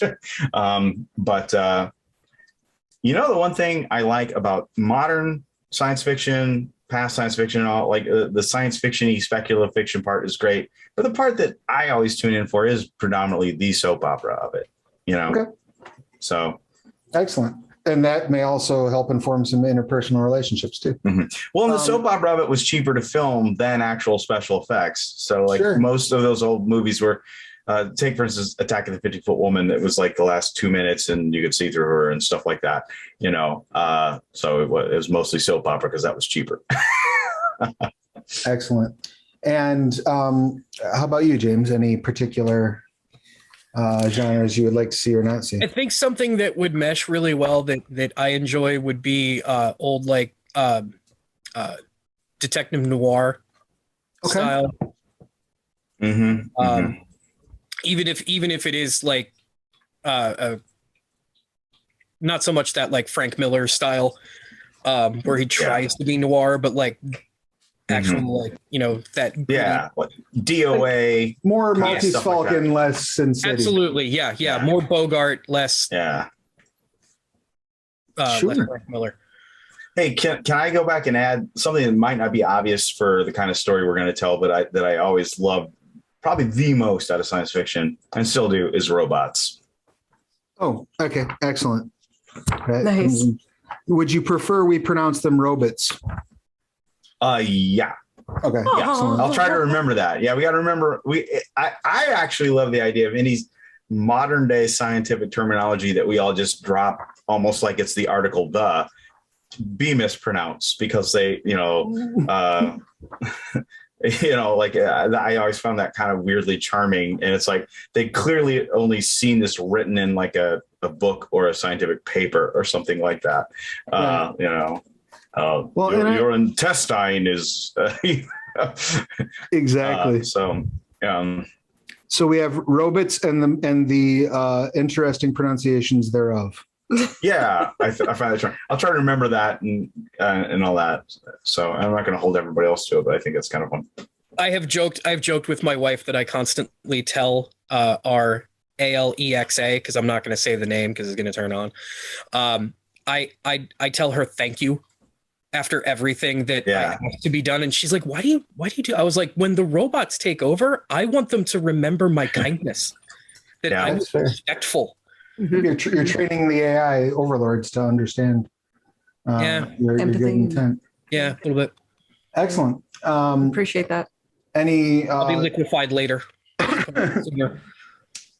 So we got noir, we've got space, robots, and the pronunciation thereof. Anything for you, Pesto? I'm trying to think. I definitely always gravitate to the monster type of stuff. Like that was the ants in the desert, right? Or right. Okay. I wasn't sure if I was like mixing that up with It Came from the Desert or something. So you want a giant monster is what you're telling me. Yeah, I guess so. Yeah. Excellent. I also figured out a yes, by the way. And not to put too much pressure on Tim, but I think what I love about the Blob and like the Tingler and stuff like that is always that long explanation from the scientist as to what's what. Yeah. Excellent. Yeah. So exposition is definitely. Yep. I am for it. Beautiful. I like that too. And then the last question, which might be the most important question, what budget? Sagittarius. What budget would you like this film to be using? That's are we fun. Yeah. are we going to be using a low budget film, a low budget film in as described in They Came from Beneath the Sea? Goes out of the way to describe the shoddiness of the sets, costumes, weapons, and acting. Supporting characters are played in stilty or hammy ways, implying washed up actors pulled in off the lot are the cast of this feature. Monsters should seem less threatening in their description or have their actions only rarely described. When the low budget Centipus devours its play, the camera cuts away to the faces of the characters. You never see the full action in the low budget movie. Real man. Alternatively, there is big budget. Big budget barely scraped by under the B movie banner, but plenty of blockbusters have flopped. To later be incarcerated in the bargain bin of supermarket somewhere. You have action taking precedent over subtle dialogue. Incongruous styles edge in, such as martial arts contests between the sheriff and the intruding special agent, a cheerleader who works as a costume vigilante at night, or the giant monsters when humanoid-sized threats would do. But that's not all. There's also the art film. Oh. Everybody just went, go on. No group wants to walk away from a game utterly confused, but a teased mystery or montage of events following or running adjacent to the story that seem to bear no relevance can serve to pique interest or amuse. Consider freeze framing at the end of a session to explain what happens to each character present. French New Wave. Why the hell is that skeleton smoking a cigarette for 45 minutes? What is the voiceover ranting about? These things are all options. Well, before you read the description, she's my brother's daughter's girl.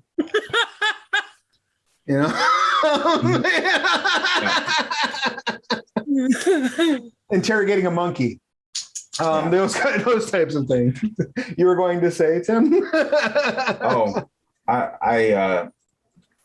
before you read the description, my thought was a somewhat better than average funded B movie, but that's just, it sounds like what you're calling a big budget movie. Right. I mean, so a big budget would be somewhat better. And then there are the last option. Well, there's two options. One I don't want to do, which is the tyrannical director.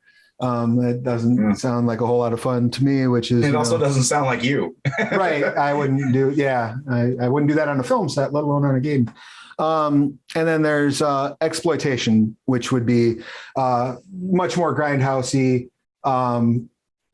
Any of the short films in Chillerama, for example, if you're aware of that reference, would be exploitation, or going into the anywhere into like the Dolomite films to like the some of the beach blanket bingo type stuff could be considered exploitation, into your early horrors. Mm-hmm. And those tend to be gore, needless violence, sex, reefer madness, those types of things. Now, we also can mix and match those elements at your discretion. Mm-hmm. We can have all those things show up and play. I just wanted to see if there was a consensus as to what we want, or if we wanted to treat this like, we're sitting at B-dubs and we're just going to order the sampler. That's fine by me too.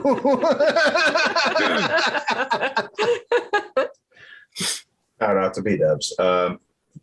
Honestly, the sampler platter does sound kind of funny because there's a little bit of everything. Like I would love so as far as things go, I like Grindhouse a lot, but I don't know that it'd be as fun to play like straight up exploitation necessarily. Right. Sure. You know what I mean? But like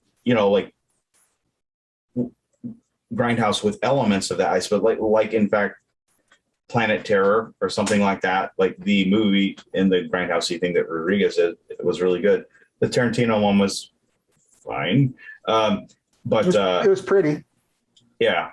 So I mean, it'd be like somewhere mostly like hovering in the low budget and / Grindhouse zone, but like maybe a couple showstopper, like sort of effects pieces or fight scenes or car chases, and then peppering a little art film in there might be fun. That almost sounds like more distracting than I can drop the else. occasional, like, NPC that just walks out and starts talking about their dog. Yeah. Oh, yeah. So essentially, we're making a David Lynch film. You might imagine little Toto from The Wizard of Oz. Yeah, for sure. That's where I lay, but I'm pretty flexible. If you guys want to, I think creativity does better with constraints. So if you guys did want to narrow in on one, I'm more than happy for that too. Yeah, any thoughts? I was thinking the elements of having like these sort of hammy representations of the characters, but then like low budget doesn't really sound like visually descriptively to be something that would be a lot of fun, like on this particular medium. So I was thinking like low budget actors, but bigger budget, like movie effects, things like that. Right? Like where like the actors are just doofy, but the movie around them looks a little more spectacular, and it like raises it so that it's in that mid area. I like that. I can get behind that for sure. So you're essentially describing, what was it, Forbidden Planet? Yes. Okay. All right. Which also had a robot in it, a robot. I can aim for that aesthetic. And then I guess the last bit is the last toggle, and this is not something that's Let's listed. hear what D has to say, or Pesto has to say. Did you have something to say? Oh no, I was just agreeing. I'm loving these ideas and listening. Oh, did I forget to ask you? Yeah. Speaking of misogyny, I know, right? I'm gonna go to counseling for the next 6 months. Sorry. No, but please. Did you have any preferences? No, you're all good. Like I like the idea of this of the low budget actors and the high budget.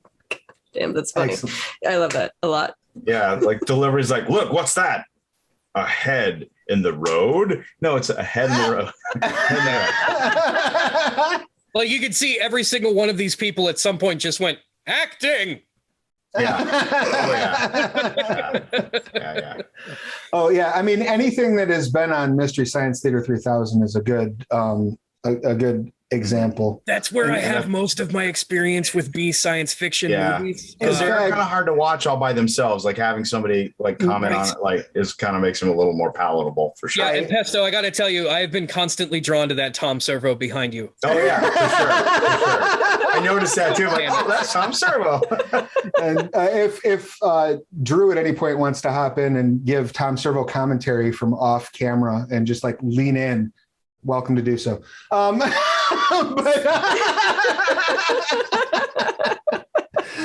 the other thing, what was I just derailed my train of thought with the Mystery Science Theater toggle. Oh, the last toggle, yes, is taste. Because I have a tendency, when I think of B film, I do think of things like more odes to B film than actual B film. So I do tend to think of things like Chillerama and Grindhouse and things where they are in extremely poor taste oftentimes. So within the confines of what we've discussed in terms of our yes goes and no goes, do we want to keep things, I guess if we had to put a film rating on it, if we were sitting at the MPAA, where do we want this to go? Do we want to keep things in the PG-13 vein?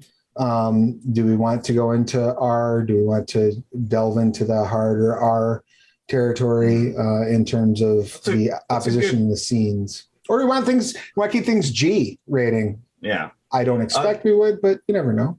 That's a very good question. I mean, like, because that wouldn't even necessarily occur to me, because in trying to keep with the MPAA, I guess, proclivities of the time, it's generally going to be hell and damn might be about as hard as you get, you know. Oh, sure. Like, I'm thinking more in terms of a lens of today. Like, I know, but like part of that is the charm of doing that, but I also don't want to restrict us so we can't go blue a little bit. And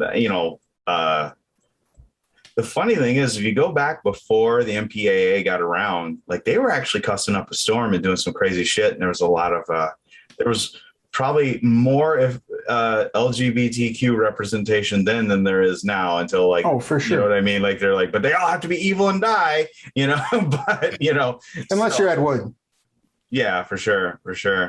But like, yeah, I mean, my preference would be like to try to like have a target of being that G-ish sort of PG 1950s rating, but if we let slip an F-bomb or something like that, I think that's funny, and that's what makes it happen. And that's me. Yeah, and I'm asking. Okay, no, excellent. And I'm asking more from like a directorial standpoint. Like, do you want me to? There is a difference between Giant Monster from the Sea and Wadzilla, for example, just to pull a reference from Tellurama. You know? Yeah. No Wadzillas on my watch, I don't think. That sounds like, I mean, I would play off of it if that was there, and if everybody's like, oh man, I want some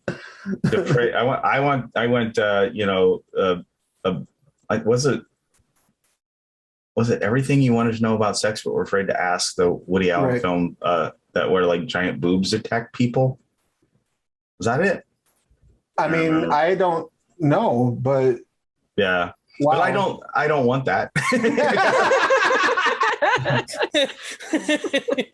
This is kind of me thinks he does too much, maybe. I don't know. I'm comfortable with just a strict no Woody Allen rule. Yeah, me too.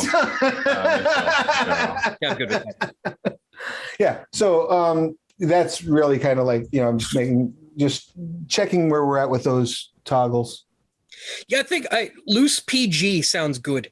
Yeah. Excellent. And so Travis, in the constructs of the game, if we like did say, let's do a loose PG, and then one of us dropped an F-bomb, would you then cut or something like that and let us redo it or something? I mean, I don't mean unless it's funny. I don't mean cut the stream. You know? I mean, like, because it seems like scenes do get cut and redone, and I don't know enough about the game to know. If you're going to step in as a director and say, hey, okay, redo that or something, or whatever. I'm asking questions that I could, if we wanted to do that. That would be funny. I think it could be funny, but it could also get. Again, I'm more asking in terms of how you want me to present the world and how you want me to present the monster. Yeah, no, whatever you guys.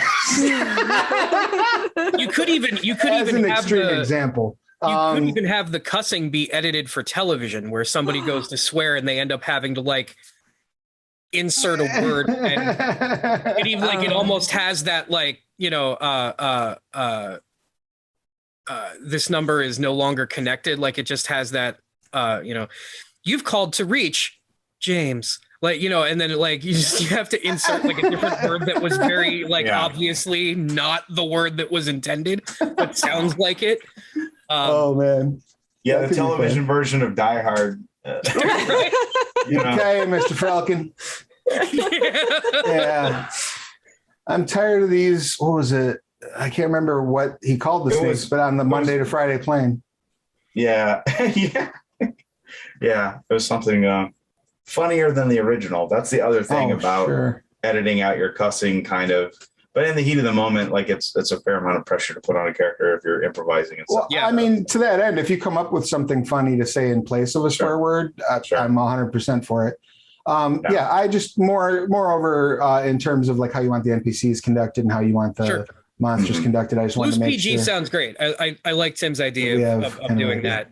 Yeah, doing it that way. Excellent, rock and roll. So I will, and then I think I have enough here to make us dangerous, loose PG rating story. Oh, did we do relationships? We didn't, did we? Yeah, he talked about it, but I didn't really do it. Yeah.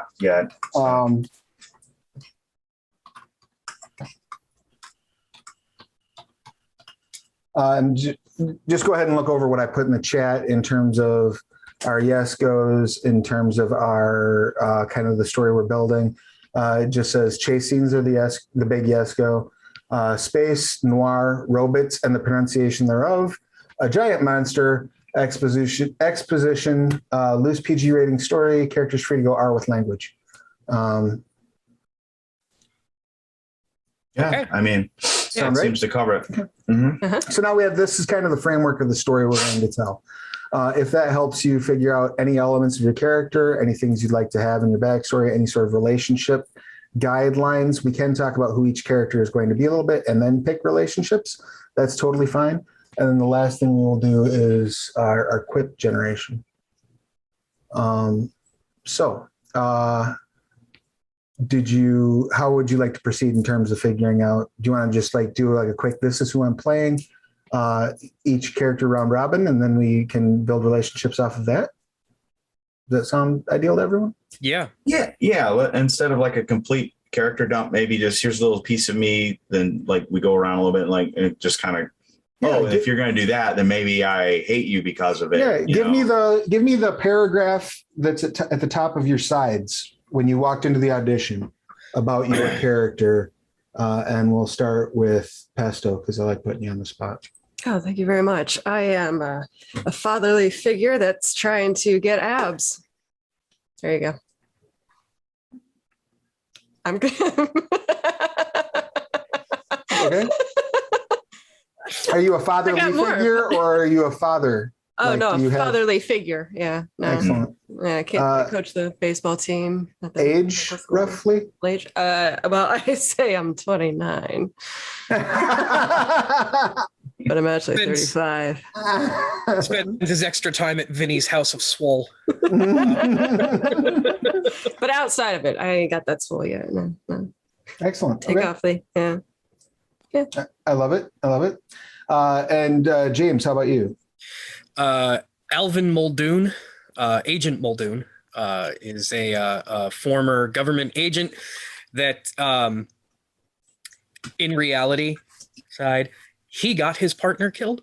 But he is on a streak of vengeance against the person that killed his partner, which ironically was him. Just because he made a stupid decision. Muldoon got into agent work because he loved the violence and action and all the other things of it. And he was the last one to figure out that it is not what he should be doing for a living because he likes the action and violence. So he was summarily released and then just became like a private investigator type. Excellent. That now does violence on things that deserve it. Well, that sounds nice and round. I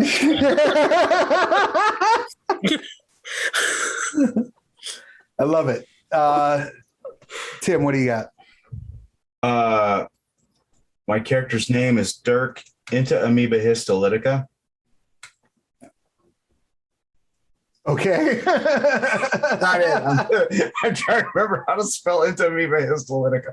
It's a disease that deers get from drinking river water, from the Connecticut into Amoeba histolytica. You know that. And he is a disgraced scientist who had some very, very, very controversial ideas that just seem not to be borne out by the Academy. And he hopes to prove himself right.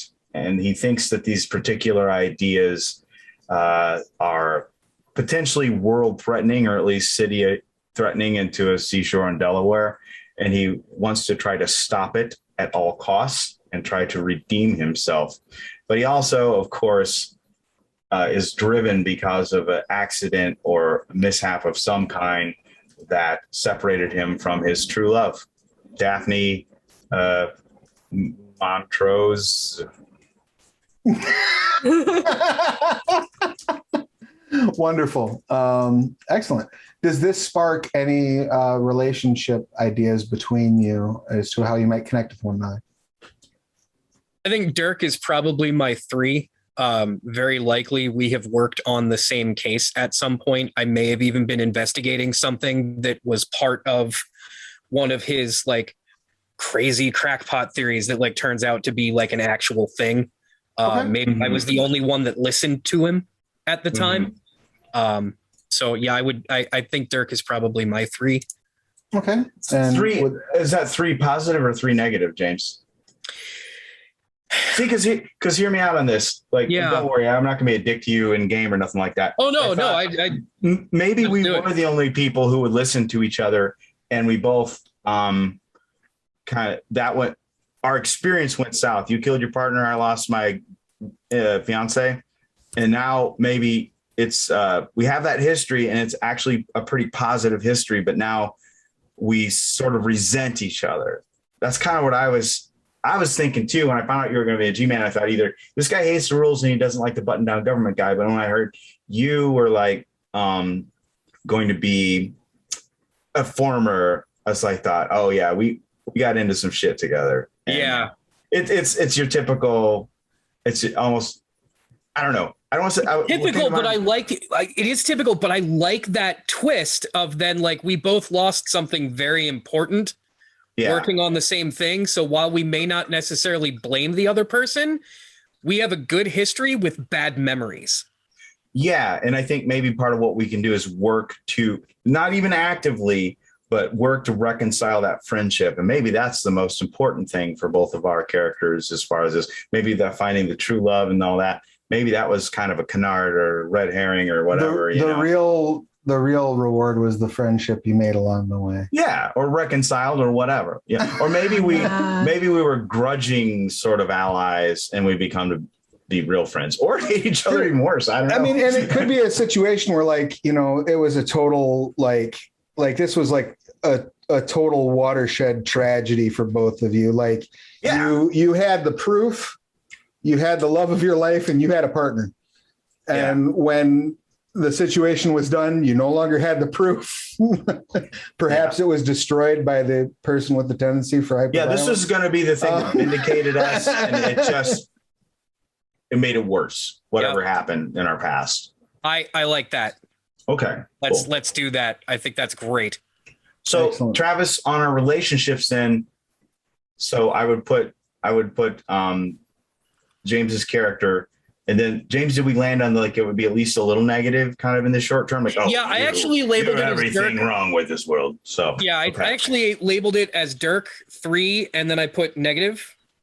Okay, cool. Yeah, and you could have it be like it could be anything from distrust or suspicious or painful memories, even. What was your character's name again, James? Alvin. Okay. So that's negative 3, right? Travis, is what we do. Yep. Yeah. You put just 3 and then negative in parentheses. Okay. And so we don't have to come up with super specifics, like you said, mistrust or like it's just kind of the vibe. Okay. Got it. Yeah. All right. How about you, Pesto? You got anything you want to interject in those? Yeah, not to be a dick, but could I have dated Dirk's fiance? And that's how I got to know everybody.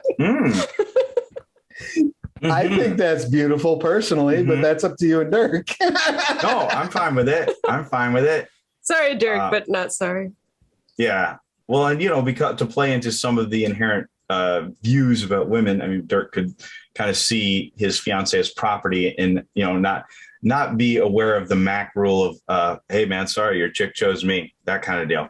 Or maybe there was nothing going on at all. Maybe it was platonic friendship, but he was just a jealous kind of like just read the room wrong or something like that. I guess that's what was your character's name again? I'm gonna go with Morton. Excellent. So was Morton dating Daphne before Dirk then? No. I think we're both honorable people enough not to date while she's still with Dirk. So I think I inspired some sort of breakup on top of everything else she was dealing with Dirk. But it was my one ab. That's what reeled her in. But yeah, I was thinking that we would date after you guys split up. Oh, so that's too negative. Okay, so I'll put a negative like 2 for you because we can't do all negative 3s, right, Travis? Right. That's correct. And you can swap it so that that's your 3 and sure. That's fine too. That might be more, you might have a stronger negative feeling about that than you do about this whole thing. Yeah, that's very true. Like maybe so So a lot of these movies, even though there is a supposed hate, the narrative kind of forces at least a camaraderie pretty quickly. Sure. So here's the thing I don't want to do is just go around like I'm a lover, not a fighter kind of guy. So I will not enjoy playing intense hatred the whole game. You know what I mean? Yeah. It does not have to So be. that doesn't have to be that way. Okay. No, the two things that the relationships serve are, one, they give you a little bit of a narrative cue to, like, if you want to be, making snarky asides at one another or something along those lines while you're working together to solve a problem, stuff like that. Or, I'm going to go to this person because they're my trusted ally. Yeah. Right. That's why I said dated too. I can't. Oh, sorry. Oh, no, go ahead. No, I was gonna say that's why I said dated too, because I don't think that I'm still with your chick. So I feel like she's gone. I mean, yeah, that's what I mean. She's disappeared. Oh, cool. Oh, wonderful. Yeah, that takes the pressure off me too. Cool. Yeah. So Good on her. And I'm just throwing this out here, and I don't know if this is something that will come up or if you even want to delve into this, but what if you were the last one to see her alive? I was thinking that too. James, it wasn't her. Morton was actually the last one to see her alive. I dig it. Yeah. Either I'm going to be accused of taking credit for your ideas, or James and I are very, very simpatico sort of. So I did. Tim, if it's the second one, I am so sorry. Unfortunately, I think that's what it is. So I switched Alvin to -1 because there's a grudging oh, you. All right. Yeah. You remind me of some shit going down. And then Morton, you stole my girl / possibly are the reason she's been disappeared. I mean, there are other mitigating circumstances, of course, I'm sure, because I think some sciencey, crazy conspiracy kind of stuff happened, and you just happen to be the last who saw her. I think that's great. Right. I say wife. I think it's going to be fiance. Okay. Sweet. Morton, I kind of have this thought that I ran into you while I was on the job, and we maybe don't know each other really well, but you might have while I was doing the quote unquote heavy lifting of whatever was going on at the time, you were getting people out and helping pedestrians and being that family protector. Yeah. Sort of that sounds thing. like something a charismatic person would do. Yeah. And I have I have respect for that. And I would remember you as that. Oh, you're that person that helped when I did that thing. Oh, far out. I can dig that. I can dig that a lot. So yeah, I would go probably that would be my positive 2.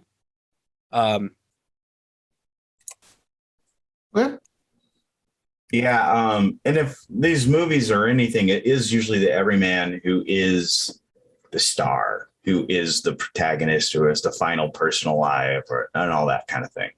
Because science fiction movies hate smart people. They just do.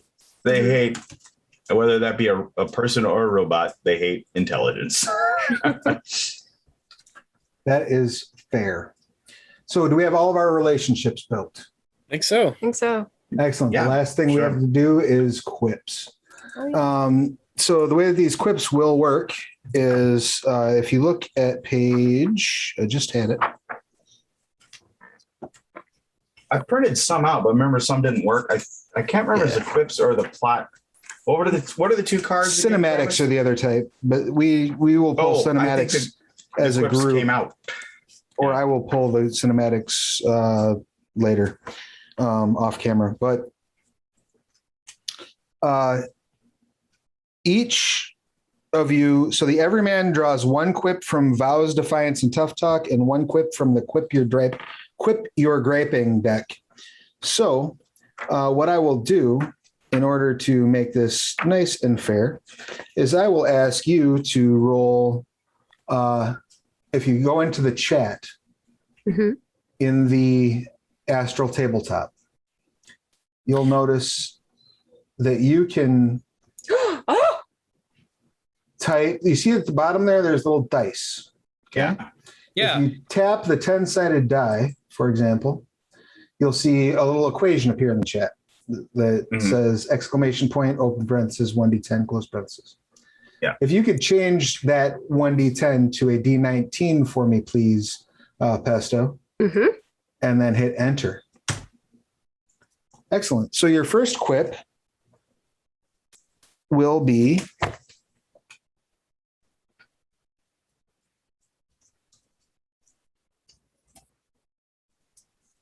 it's time we put the I in survival. Oh.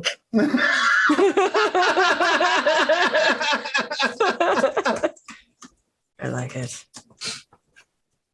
Go ahead and enter that same thing, D10, change it to a D19 and roll that for me, please.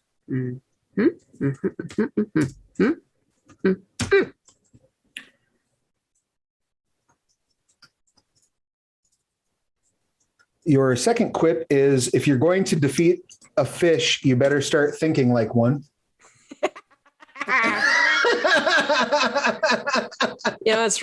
I think I've said that before. That's fair. And then you can choose your third deck. The decks for quips are Vows, Defiance, and Tough Talk. Please enjoy this great portent. Quip your griping. Why so glib? And before you pull that switch or the flirtation, what would you like to pull your last quip from? Quip your griping. Excellent. So give me another D19 roll, please. All righty. Yup. Excellent. Your last quip is, now I know how a sardine feels, except the whole oily part.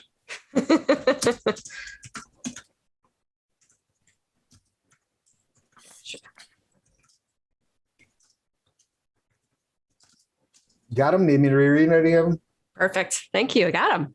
Beautiful. Next up, so for the G-Man, you give me a D19 just like before. So it's the D10 and you... Excellent. 14.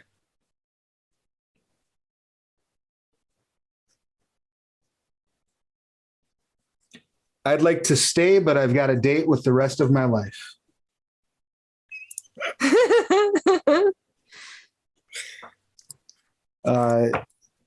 Another D19, please.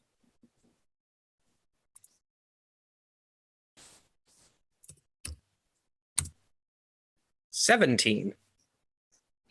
If I'd known you were coming, I would have baked a sweetbread.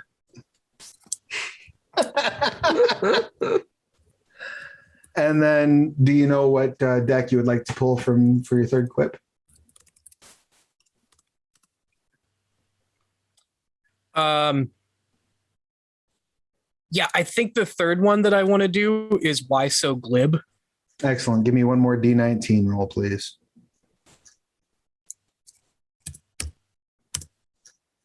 $13.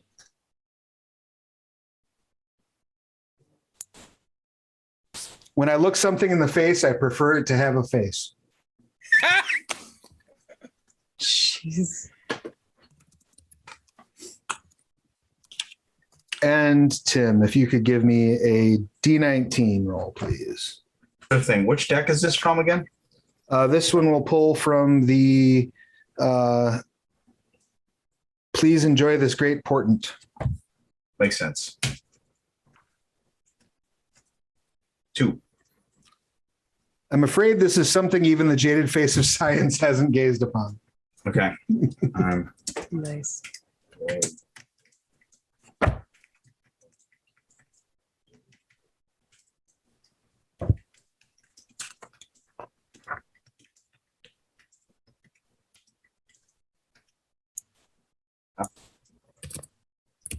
And then D19 from, and before you pull that switch. okay, and that's 12.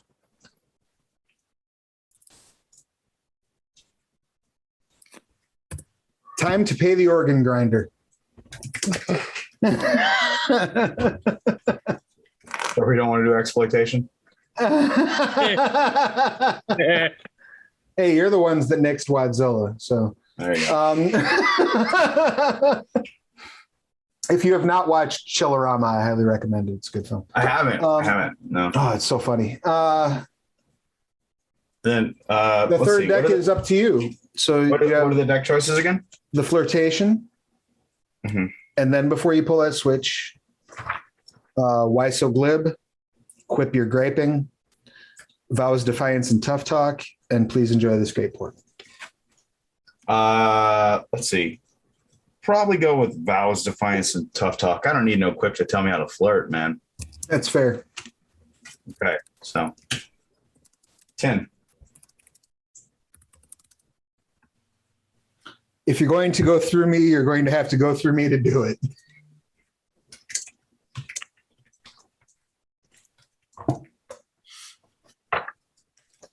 Well, that's a Manos Hands of Fate line. If I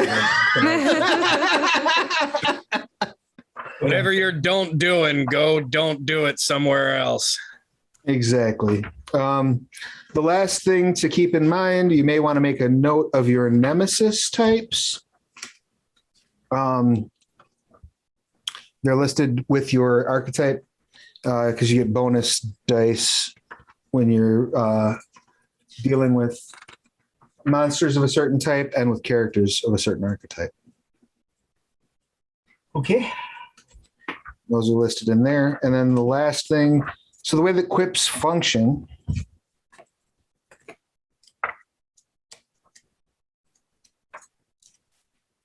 let me just bring this up so that I'm reading it right out of the book, like a good director. Where do we write our nemesis down? You can just put that in character notes or anywhere where you've got room, really. Okay. Just so that you're aware of it.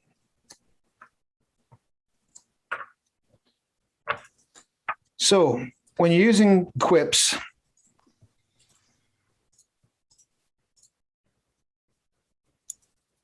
you basically need to try to work one into your dialogue. If you choose to utter a quip, you say the quip, let everyone know that it was a quip. And if the group decides that it was appropriate or at least amusing, then you gain an additional die on either the roll that was associated with the quip or the next roll after you make the quip.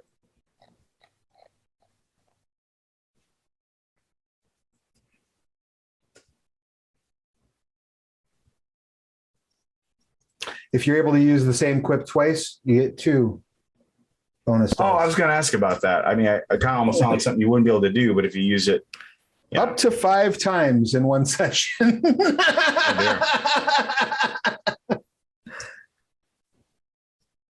It is presented to the group for a vote with ties going in favor of the quip.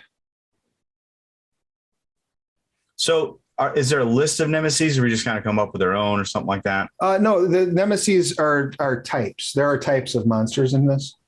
Oh, So got it. lists in your scientist archetype. Got it. Okay. It'll list what type of monsters you get an extra die against. Oh, got it. Nemesis at the very bottom. Oh, invaders, it looks like. Yep. Is that it? Maybe that's it. Yep. Yeah, there are different creature types. And we'll probably squeeze a few of them in here based on our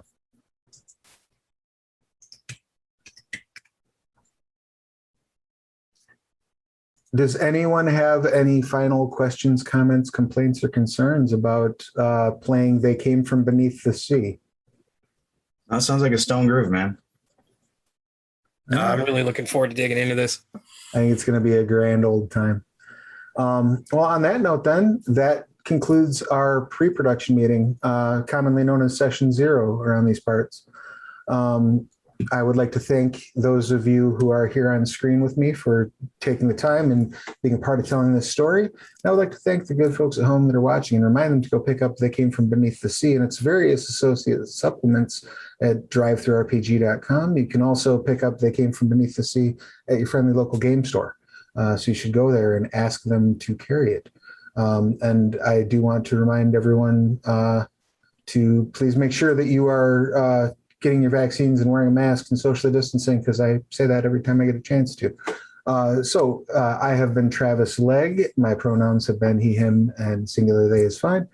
And I have had the extreme honor and pleasure of being the director. Pesto, please tell us who you are, what you do, who you're playing, your pronouns, their pronouns, and anything you would like to share with the audience, places they can find you, so on and so forth. Yeah, speaking of vaccines, I'm Pesto Mystic, she, her, playing the everyman character Morton, and I really look forward to being a part of the story. Thank you. I thank you for being here. It's awesome to have you. James, please give us your pertinence. Yeah, James Kirk, he, him, and I'll be playing Alvin Muldoon. You can find the work that I'm involved in. www.thebodonagroup.org has a list of all of our services, and this will be my first actual live cast, live play experience, and I am super excited to be doing it. So thank you for having me. Super excited to have you. Thank you for being here, and definitely check out the Bodona Group's website if this comes out at the appropriate time, which I think it will.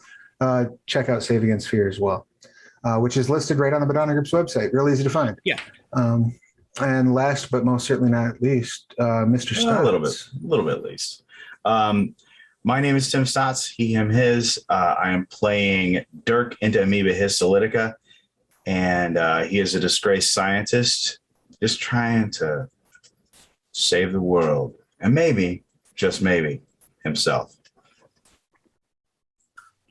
I love it. All right. Thank you all so much for being here. Thank you all at home so much for joining. And join us next time when we begin our tale, the tale which I have not yet named. Till then, take care of yourselves and each other. Bye.